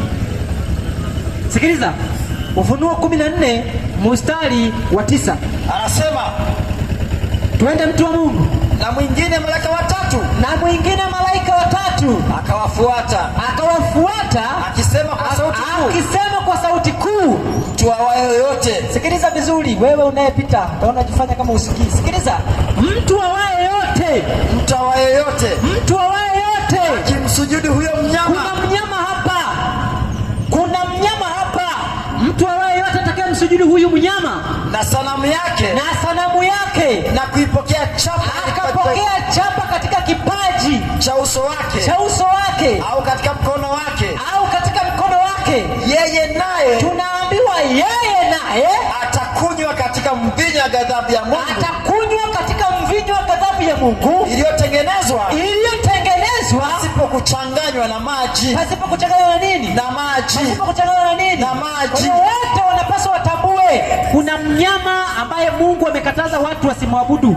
Tutamueleza mnyama huyo ni nani, si kwamba ni mnyama fulani hivi. Najua leo watu wanaambiwa kwamba kuna mnyama atakuja siku za mwisho atataka abudiwe. Hakuna mnyama wa namna hiyo. Mungu anapoeleza mambo ya mnyama anataka akueleze wewe. Leo siku Tanzania tunaambiwa tunatambulikana kwa mnyama gani? Twiga. Ndio. Mnyama anakuwa akiwa anawakilisha kitu fulani. Kwa hiyo Mungu anaposema mtu atakayemsujudia huyu mnyama, si kwamba kuna mnyama huyu atakuwepo. Na leo injili za leo watu hawaambiwi huyu mnyama ni nani, na waambiwi ili wajiandae kutokumsujudia. Na kuna watu mpaka leo bado wanasujudu kwa huyu mnyama. Na tumeambiwa yule atakayemsujudia huyu mnyama na sanamu yake, hakika atakunywa katika mvinyo wa Mungu iliyotengenezwa pasipo kuchanganywa na maji, mbele ya hasira yake. Mbele ya mtu wa Mungu. Anasemaje? Amina. Anasema ni fungu la 10. Naendelea, anasemaje? Yeye naye atakunywa katika mvinyo wa ghadhabu ya Mungu, iliyotengenezwa pasipo kuchanganywa na maji, katika kikombe cha hasira yake, naye atateswa kwa moto na kiberiti mbele za malaika watakatifu, alafu na mbele za mwana kondoo. Na mbele za nani? Za mwana kondoo. Kwa hiyo wale watakaoteswa leo, watu hawaambiwi ya kwamba kuna mnyama ambaye Mungu amekataza watu wasimwabudu. Hawaambiwi ya kwamba wakiingia katika ibada ya mnyama na sanamu yake watakunywa katika mvinyo wa ghadhabu ya Mungu iliyotengenezwa pasipo kuchanganywa na maji. Watu wanaambiwa tukimwamini Yesu umeokolewa. Tena wanasema sio umeokoka. Watu wanakuambia sisi tumeokoka. Umeokoka? Hebu nisomee kitabu cha Wakorintho wa pili 1:10, alafu niwaulize wale wanaosema kwa wameokoka. Waliokoka, unakuta mtu hadi ana tarehe. Unajua mimi niliokoka tarehe 2 mwezi wa 5 2022, nilimpokea Yesu ni Bwana Mwokozi nikaokoka. Wewe unaokoka unakalili tarehe. Sasa sikiliza, uliokoka ipi hiyo? Wakorintho wa pili 1 mstari wa 10. Anasema, twende, lakini kama mkisamehe mtu neno lolote, nami nimemsamehe. Unasoma kitabu gani? Wakorintho wa pili. Wakorintho wa pili 2:10. Nimesema 1:10. Amina. 1:10 Wakorintho wa pili. Kuna watu paka wana siku za kuokokea. Yaani mtu anakaa kitambulisho, anakuandikia kwamba aliokoka tarehe 7 mwezi wa 10 2000, na mwingine anakuambia 1970 huko niliokoka. Sikiliza. Anasema, twende Wakorintho wa kwanza 1:10. Wakorintho wa pili 1:10 anasema, twende, aliyetuokoa sisi katika mauti kuu namna ile, katika mauti kuu mkuu namna ile, tena atatuokoa. Atafanyaje? Atatuokoa. Alafu ambaye tumemtumaini kwamba atazidi kutuokoa. Sasa wewe ulioandika ni ipi? Hiyo ulioandika pako uliokoka tarehe 7 mwezi, tunaambiwa ya kwamba alituokoa, atatuokoa, atazidi kutuokoa. Wewe ipi ulioandika? Jambo la kushangaza hili. Si kudanganywa. Amen. Nimeokoka, nampenda Yesu, niliokoka tarehe 7 mwezi wa 4 2020. Hakuna kitu kama hicho. Huwezi kuokoka uandike tarehe. Tunaokoka, tutaokolewa, tunazidi kuokolewa. Wewe hiyo ulioandika hiyo haiwezi kukusaidia na itakufanya uendelee kudumu katika dhambi, maana unaambiwa umeokoka. Leo watu wanasema wameokoka na wanakuwa ni waovu wakubwa. Yesu asifiwe. Amen. Mtu unajua ukimwamini Yesu wewe ufungwi na sheria. Kwa hiyo hata uchukue mke wa mtu ukiwa umeokoka inawezekana? Ni kitu ambacho hakiwezekani. Tutajifunza kuokolewa neema na sheria. Kuna watu wanasema ukiokolewa kwa neema, sasa sheria ya Mungu haina kazi kwako. Tutaeleza hapa. Si kwamba ukiokolewa kwa neema sasa hupaswi kutii sheria za Mungu. Na watu wanaogopa kwa sababu ya Sabato. Tutajifunza hapa watu waweze kuelewa. Kwa hiyo kumbe ujumbe malaika wa kwanza, ujumbe malaika wa pili, ujumbe malaika wa tatu ni jumbe zitakazowaokoa wanadamu katika kipindi cha leo, kama vile Nuhu alivyoambiwa atengeneze safina iliyokuwa na dari 3. Dari ya kwanza, ya pili na ya tatu. Na tumeambiwa ya kwamba katika jumbe hizi kuna ujumbe wa malaika watatu unaoambia watu wasimsujudie mnyama huyu na sanamu yake. Kama hujawahi kusikia ujumbe wa mnyama kwenye dhehebu unalosali, katika imani unayosali, utaendelea kumwabudu mnyama na siku moja utamwabudu mnyama, kwa sababu pasipo kumwelewa mnyama huyu utakunywa mvinyo wa ghadhabu ya Mungu iliyotengenezwa pasipo kuchanganywa na maji. Na tunapozungumzia mnyama, hatuzungumzii mnyama kama mnyama, tunazungumzia mamlaka, tunazungumzia ufalme, tunazungumzia utawala. Soma kitabu cha Danieli 7 mstari wa 23. Lazima watu waweze kuelewa Mungu anapozungumza mnyama anatumia lugha ya mifano ili kukufikishia ujumbe wewe na mimi tuweze kuelewa kwa vizuri zaidi. Danieli 7 mstari wa 23. Anasema, twende mtu wa Mungu. Anena hivi. Huyo mnyama wa 4. Huyo mnyama wa 4 atakuwa ni ufalme wa 4 juu ya dunia. Kwa hiyo kumbe Mungu anapozungumza mnyama anawawakilishia watu waweze kuelewa ni nini? Ufalme. Kwa hiyo kuna ufalme, kuna utawala ambao Mungu anataka watu wake wasiingie katika ibada ya kuabudu utawala huo. Na kila utawala lazima uwe na mtawala. Tunaelewana vizuri? Amen. Kila ufalme lazima uwe na nani? Na mfalme. Lazima uwe na mfalme. Na Mungu amesema ya kwamba wale watakaomsujudia mnyama huyu watakunywa mvinyo wa ghadhabu ya Mungu iliyotengenezwa pasipo kuchanganywa na maji. Na huo mvinyo wa ghadhabu ya Mungu ni nini? Soma kitabu cha Ufunuo 15. Au nisome Ufunuo 16 anzia mstari wa kwanza. 16 moja, kitabu cha Ufunuo. Lazima watu watambue, kama hutaelewa ujumbe huu, mtu wa Mungu, sali unavyosali. 16:1. Twende, anasemaje? Nikasikia sauti kuu kutoka hekaluni ikiwaambia wale malaika 7. Ikiwaambiaje? Enendeni mukavimimine vile vitasa 7 vya ghadhabu ya Mungu juu ya nchi. Vya ghadhabu ya nani? Ya Mungu juu ya nchi. Tumeambia wale watakaomsujudia mnyama huyu watakunywa katika mvinyo wa ghadhabu ya nani?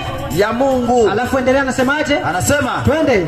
Akaenda huyo wa kwanza akakimimina kitasa chake juu ya nchi. Pakawa na jipu baya. Pakawa na nini? Jipu baya. Pakawa na nini? Jipu baya. Bovu. Juu ya wale watu wenye chapa ya huyo mnyama. Na wale wenye kuisujudia sanamu yake. Kwa hiyo kumbe yale mapigo 7 ambayo tunajifunza katika kitabu cha Ufunuo 16, mapigo 7 yatawahusu wale watakaokubali kuingia katika ibada ya mnyama na sanamu yake. Pigo la kwanza, jipu baya bovu. Majipu hayo mnayoyaona kwa wanadamu wa leo ni mfano. Kuna jipu baya bovu. Unajua leo watu wakisikia hivyo wanasema tunatishwa, tunaogopeshwa. Hakuna anayekuogopesha. Siku moja utajua ya kwamba ulikuwa unatishwa au ulikuwa unaambiwa ukweli. Lazima ukubali, lazima utambue leo ujumbe huu umeshindwa kuhubiriwa, na kwa sababu umeshindwa kuhubiriwa, watu wameshindwa kutambua mnyama ni nani, na kushindwa kutambua mnyama ni nani, wengi watakunywa katika mvinyo wa ghadhabu ya Mungu iliyotengenezwa pasipo kuchanganywa na maji. Kwa hiyo kuanzia kesho, tena si kesho, kutakapopambazuka, tutaendelea na jumbe hizi: ujumbe wa malaika wa kwanza, ujumbe wa malaika wa pili, ujumbe wa malaika wa tatu. Hizi ni jumbe zinazopaswa kuhubiriwa katika kipindi chetu ili watu wajiandae kumpokea Kristo. Jumbe za kuambia utapokea magari, jumbe za kuambia utapokea meli, jumbe za kuambia utakuwa tajiri, jumbe za kuambia utakuwa na ndoa iliyoimarika ukimwamini Kristo. Hizo ni jumbe ambazo haziwezi kukusaidia kupata wokovu. Jumbe zitakazoweza kusaidia kupata wokovu: ujumbe malaika wa kwanza, umche Mungu na kumtukuza, kwa maana saa ya hukumu yake imekuja. Ujumbe malaika wa pili, lazima utambue Babeli, maana utakapotambua Babeli uweze kukimbia katika Babeli, katika ibada za uongo. Ujumbe malaika wa tatu, lazima umtambue mnyama na sanamu yake, mnyama na sanamu yake, na usipokee chapa yake. Huyu mnyama ana sanamu yake na ana chapa, na wale watakaopokea watakunywa katika mvinyo wa ghadhabu ya Mungu iliyotengenezwa pasipo kuchanganywa na maji. Kwa nini uingie katika ghadhabu hiyo, na wakati Yesu Kristo yupo kwa ajili ya kutuliza ghadhabu ya Mungu? Yesu Kristo yupo kwa ajili ya kutupatanisha sisi wanadamu wenye dhambi. Hata kama umemkosea Mungu kiasi gani, tambua ya kwamba Mungu alikubali kumtoa mwanaye Yesu Kristo ili mimi na wewe tutakapomwamini tuweze kuhesabiwa haki. Kwa nini usikubali kumwamini Yesu leo? Kwa nini usikubali kuyatoa maisha yako ukamkabidhi Kristo ili Kristo akuongoze? Kwa nini uendelee kudumu katika dhambi wakati neema ya Mungu iwaokoe wanadamu imefunuliwa? Kwa nini? Kwa nini uendelee kutangatanga kwa waganga? Kwa nini? Kwa nini uendelee kutangatanga katika dhambi? Kwa nini? Kwa nini usiyatoe maisha yako kwa Kristo leo? Kwa nini? Lazima tutambue ya kwamba mwisho wa kila chenye mwili unakuja, na kama mwisho wa kila chenye mwili unakuja, lazima tumwamini Kristo. Lazima tuyatoe maisha yetu kwa Yesu. Lazima tukubali ya kwamba Yesu ni njia, kweli na uzima. Soma kitabu cha Yohana 14 na ule mstari wa 6 tunapoelekea mwisho. Na tunawaalika watu kesho tutaanza jumbe hizi, tuzieleze kwa undani. Kesho tutamweleza mnyama huyu ni nani. Usione mabango hapa ukahisi kana kwamba tunakuja kufanya jambo fulani. Huu ni ujumbe ambao Mungu anatamani uweze kuelewa, na akaruhusu uweze kuwekwa wazi ili wale wanaosoma wapate kusoma kama maji. Soma mtu wangu kama umefika. 14:6. Yohana 14:6 anasemaje? Yesu akamwambia, mimi ndimi njia na kweli na uzima. Mtu haji kwa Baba, anasema mtu haji kwa Baba ila kwa njia ya mimi. Ila kwa njia ya nani? Ya Yesu. Ila kwa njia ya nani? Ya Yesu. Mwamini Yesu leo. Mwamini Yesu leo, maana kupitia Kristo tunaweza tukamfikia Mungu. Na tumejifunza tumwamini Yesu kama mwana wa nani? Wa Mungu. Kama mwana wa Mungu. Maana Yesu Kristo mwana wa Mungu alikubali kufa msalabani kwa ajili ya dhambi zako. Amen. Kuna mwanadamu asiye na dhambi. Kila mwanadamu unayemwona katika ulimwengu ni mdhambi. Na ndiyo sababu iliyofanya Yesu Kristo akubali kuyatoa maisha yake kwa ajili yako. Ndiyo kilichomfanya Yesu Kristo akubali kuyatoa maisha yake kwa ajili yangu.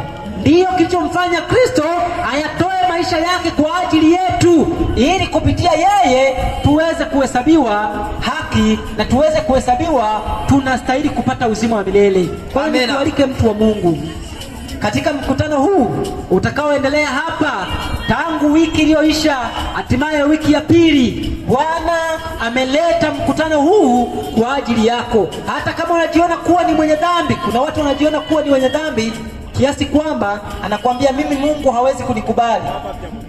Hakuna mtu ambaye hawezi kukubalika mbele za Mungu. Maana Mungu amekutafuta wewe ukiwa ni mdhambi aweze kukutengeneza na kukufanya kuwa safi. Yesu anasema hivi tunapoelekea mwisho. Soma kitabu cha Isaya 1 na ule mstari wa 18. Hata kama wewe unajiona kuwa ni mwenye dhambi, rafiki yangu, tambua ya kwamba Yesu alikuja kuwatafuta wenye dhambi. Yesu hakuja kuwatafuta wenye haki. Yesu amekuja kututafuta sisi wa dhambi, ili kupitia kumwamini yeye tuweze kukubalika mbele za Mungu. Soma kama umefika Isaya 1 na ule mstari wa 18. Yesu anatamani wewe utakayejitambua kuwa ni mwenye dhambi ndiye utakayeweza kuokolewa. Amina. Kuna watu leo wanajihesabia haki katika ulimwengu, wanajiona kana kwamba wao ni watakatifu, hawataki kujiona kuwa wao ni wenye dhambi. Na Yesu anasema ya kwamba yeye alikuja kuwatafuta wenye dhambi ili waweze kuingia katika toba. Isaya 1 fungu la 18 anasemaje? Haya, njoni sasa tusemezane. Mungu anawaita. Mungu anatuita sisi wenye dhambi. Anasema haya, njoni tusemezane sasa. Asema Bwana. Dhambi zenu. Anasema dhambi zetu zijapokuwa nyekundu sana, zitakuwa nyeupe kama theluji. Anasema zitakuwa nyeupe kama nini? Theluji. Alafu zijapokuwa nyekundu kama bendera, zitakuwa kama sufu. Zitakuwa kama nini? Sufu. Kwa hiyo Yesu anatamani akusafishe. Mungu amekubali kumtoa mwanae ili wewe unajiona kuwa ni mwenye dhambi, unajiona ya kwamba Yesu hawezi kukubali. Yesu anakuita ulivyo, na anaahidi ya kwamba ukikubali atakufanya kuwa mwana wa ufalme wake. Ukikubali atakusafisha dhambi zote, na anaahidi ya kwamba hatakumbuka tena uovu wako wote, atakusamehe. Somea kitabu cha Waebrania. Waebrania 10 na ule mstari wa 16 tuweze kuomba watu wa Mungu. Waebrania 10 na 16. 10:16 kitabu cha Waebrania. Amina. Anasema 10:16 anasema, barikiwa. Hili ni agano nitakaloagana nao. Endelea tu. Baada ya siku zile, anena Bwana, nitatia sheria zangu mioyoni mwao. Twende. Na katika nia zao nitaziandika. Alafu ndipo anenapo dhambi zao na uasi wao. Sikiliza. Dhambi zao na uasi wao. Dhambi zetu pale tutakapomwamini Kristo na uasi wetu sitaukumbuka tena kabisa. Hatafanyaje? Hataukumbuka tena kabisa. Hatafanyaje? Hataukumbuka tena kabisa. Kwa hiyo kama wewe ni mzinzi, Bwana Yesu asifiwe. Amen. Unajua kuna mambo ukifanya ukiambiwa unaona kama unatusiwa. Bwana Yesu asifiwe. Amen. Kuna mtu ukisema wewe ni mzinzi anaweza akakasirika. Lakini Yesu anatamani hao wazinzi. Yesu anatamani hao wazinzi wampe maisha yake. Hakuna mtu anayeweza kuacha uzinzi. Hakuna mtu anayeweza kuacha wizi. Hakuna mtu anaweza kuacha uongo isipokuwa yule atakayekubali kumpatia Kristo maisha yake amtakase. Maana uzinzi, uongo, wizi unatoka ndani ya mtu, si nje. Unapoona mtu ameiba, jua amedhihirisha kile kilichoko ndani. Na kazi ya damu ya Yesu ni kusafisha dhamiri ya ndani. Hebu soma kitabu cha Waebrania tuombe watu wa Mungu. Kitabu cha Waebrania. Ndio. Nisomee kitabu cha Waebrania 12. Kitabu cha Waebrania 9 mstari wa 14. Samahani. 9:14 kitabu cha Waebrania. 9:14 anasemaje? Anasema basi si zaidi damu yake Kristo. Sikiliza watu wa Mungu. Yesu nimeeleza ya kwamba alikubali kumwaga damu yake kwa ajili ya wenye dhambi. Amen. Kwa hiyo usione ya kwamba wewe ni mwenye dhambi ukaisi ya kwamba Yesu hakuhitaji. Wengine wanasema ya kwamba wacha kwanza nikishaacha dhambi ndio nimfuate Yesu. Hakuna. Yesu alikufa hivyo hivyo kwa sababu ya dhambi zako. Kubali kumfuata Yesu ukiwa ni mwenye dhambi. Anasema si zaidi damu yake Kristo ambaye kwamba kwa roho wa milele alitoa nafsi yake kwa Mungu kuwa sadaka isiyo na mawaa. Itawasafisha dhamiri zenu na matendo maovu mpate kumwabudu Mungu aliye hai. Kwa hiyo kinachosafisha matendo maovu ni damu ya nani? Ya Kristo. Na tunaposafishwa tunaweza kumwabudu Mungu aliye nini? Hai. Kwa hiyo huwezi kumtafuta Mungu ukisema ya kwamba mpaka uache dhambi. Kama ni hivyo, Yesu alikufa bure. Usiogope mtu wa Mungu. Usiseme ya kwamba mimi nimetenda dhambi kiasi kwamba mpaka mbingu ninahisi zinanichukia. Yesu anawapenda wa dhambi, ila Yesu hapendi dhambi. Yesu hawachukii wenye dhambi, Yesu anachukia dhambi. Kwa hiyo ukimwamini Kristo atakutakasa, kwa sababu yeye anachukia dhambi. Atateketeza dhambi ndani yako na wewe utauika na kuwa mtu mpya. Tunapokwenda kuomba, wale wanaosikia ujumbe huu ni wasii watu wa Mungu, muendelee kuhudhuria. Kesho kutakapopambazuka tukutane tena hapa kwa ajili ya kuangalia jumbe hizi, na nimeeleza ya kwamba watu leo wamezidi kudanganyika. Nitaeleza watu wamezidi kudanganyika. Imani ni moja, Biblia ni moja, Mungu ni mmoja, lakini kumekuwa na makanisa mengi. Si kwamba Mungu yote ni makanisa yake. Tutaeleza hapa kanisa la Mungu ni lipi na watu wanatakiwa wawe katika kanisa gani kwa ajili ya kupata uzima. Makanisa mengine tutaweza kuyaeleza, imani zingine tutazieleza. Uchaguzi utabaki kuwa ni wako, ukubali au ukatae. Basi tunapoelekea mwisho, nipende kualika watu wa Mungu tuweze kusimama, tupige magoti kwa ajili ya ombi. Basi tupige magoti kwa ajili ya ombi, na kama utawiwa huko uliko, tunakualika unaweza ukasogea, tukaweza kuomba kwa pamoja, na Mungu atakubariki kabisa. Na zaidi ya hapo, tutakuwa pia na maombi kwa wale watakaohitaji kuombewa, wasione aibu. Mungu yupo tayari kuwatendea wale wote watakaokubali na kuamini ya kwamba kupitia yeye ana uwezo wa kutenda. Basi tuombe. Baba wa Bwana wetu Yesu Kristo, Mungu wa utukufu, Baba wa neema, tunakushukuru kwa sababu ya upendo wako mwingi. Asante kwa kuwa umekuwa pamoja nasi tangu tulipoanza ibada hii na ujumbe huu ambao umekusudia wakazi wa Midaho waweze kusikia. Fungua mioyo yao sasa, ili jumbe zilizoendelea kuhubiriwa hapa tangu wiki iliyopita, hatimaye kesho tena kutakapopambazuka tunaanza wiki nyingine. Bwana, wasaidie jumbe hizo zikawe na manufaa katika maisha yao. Endelea kuwatia nguvu waweze kusogea na kusikia jumbe hizi, hatimaye siku moja wakayatoa maisha yao kwa ajili ya kukuamini wewe. Tunaishi katika ulimwengu uliojaa dhambi, tunaishi katika ulimwengu uliojaa kila aina ya uchafu, lakini Bwana, kupitia damu ya mwana wako Yesu Kristo umekubali afe msalabani. Ulikubali afe msalabani ili kupitia damu yake aweze kututakasa. Wasaidie watu wa Midaho sasa, ili Yesu Kristo asife bure na wao wakakosa uzima kwa kukosa kumwamini yeye. Wasaidie, umba mioyo mipya ndani yao ili wakakubali kuyatoa maisha yao sasa wamwamini Kristo. Na mkutano huu utakapofikia hitimisho, Bwana, ukajitwalie roho ambazo umeziandaa kwa ajili ya uzima wa milele. Tubariki sote tuliokuwa hapa, lakini zaidi ya yote bariki viongozi katika kijiji hiki. Endelea kuwa pamoja na wao, wajalie moyo wa hekima, moyo wa kujua wewe, ili waweze kuwaongoza vyema wale uliowaweka chini yao. Asante kwa sababu wewe ni mwema. Tunaamini utatenda. Amani zidi katika nchi yetu, maana tunaamini wewe ni mwema na mwaminifu. Utatenda hilo ili neno lako liendelee kuhubiriwa. Jina lako litukuzwe, mapenzi yako yatimizwe. Tumeomba kwa imani ni kupitia jina la mwana wako mpendwa Yesu Kristo. Amina. Basi watu wa Mungu, Mungu awabariki sana wote mliokuwa mkifuatilia. Niwaalike kesho tutaendelea, na kuanzia kesho mambo yatazidi kuwa mambo. Kama hautakuwa na moyo wa kuvumilia, unajua kuna watu wanaposikia injili wanahisi wanatukanwa na wanakasirika. Sasa kama wewe ni wa kukasirika, ni bora usije. Lazima tuseme ukweli, na hakuna watu waliosema ukweli wakapendwa. Leo ukiona watu wanapendwa, jua wanasema kile ambacho watu wanataka, hawasemi kile Mungu anachotaka. Kwa hiyo niwaalike kesho muweze kusogea, tuweze kuendelea. Muwe na usiku mwema. Mungu awabariki.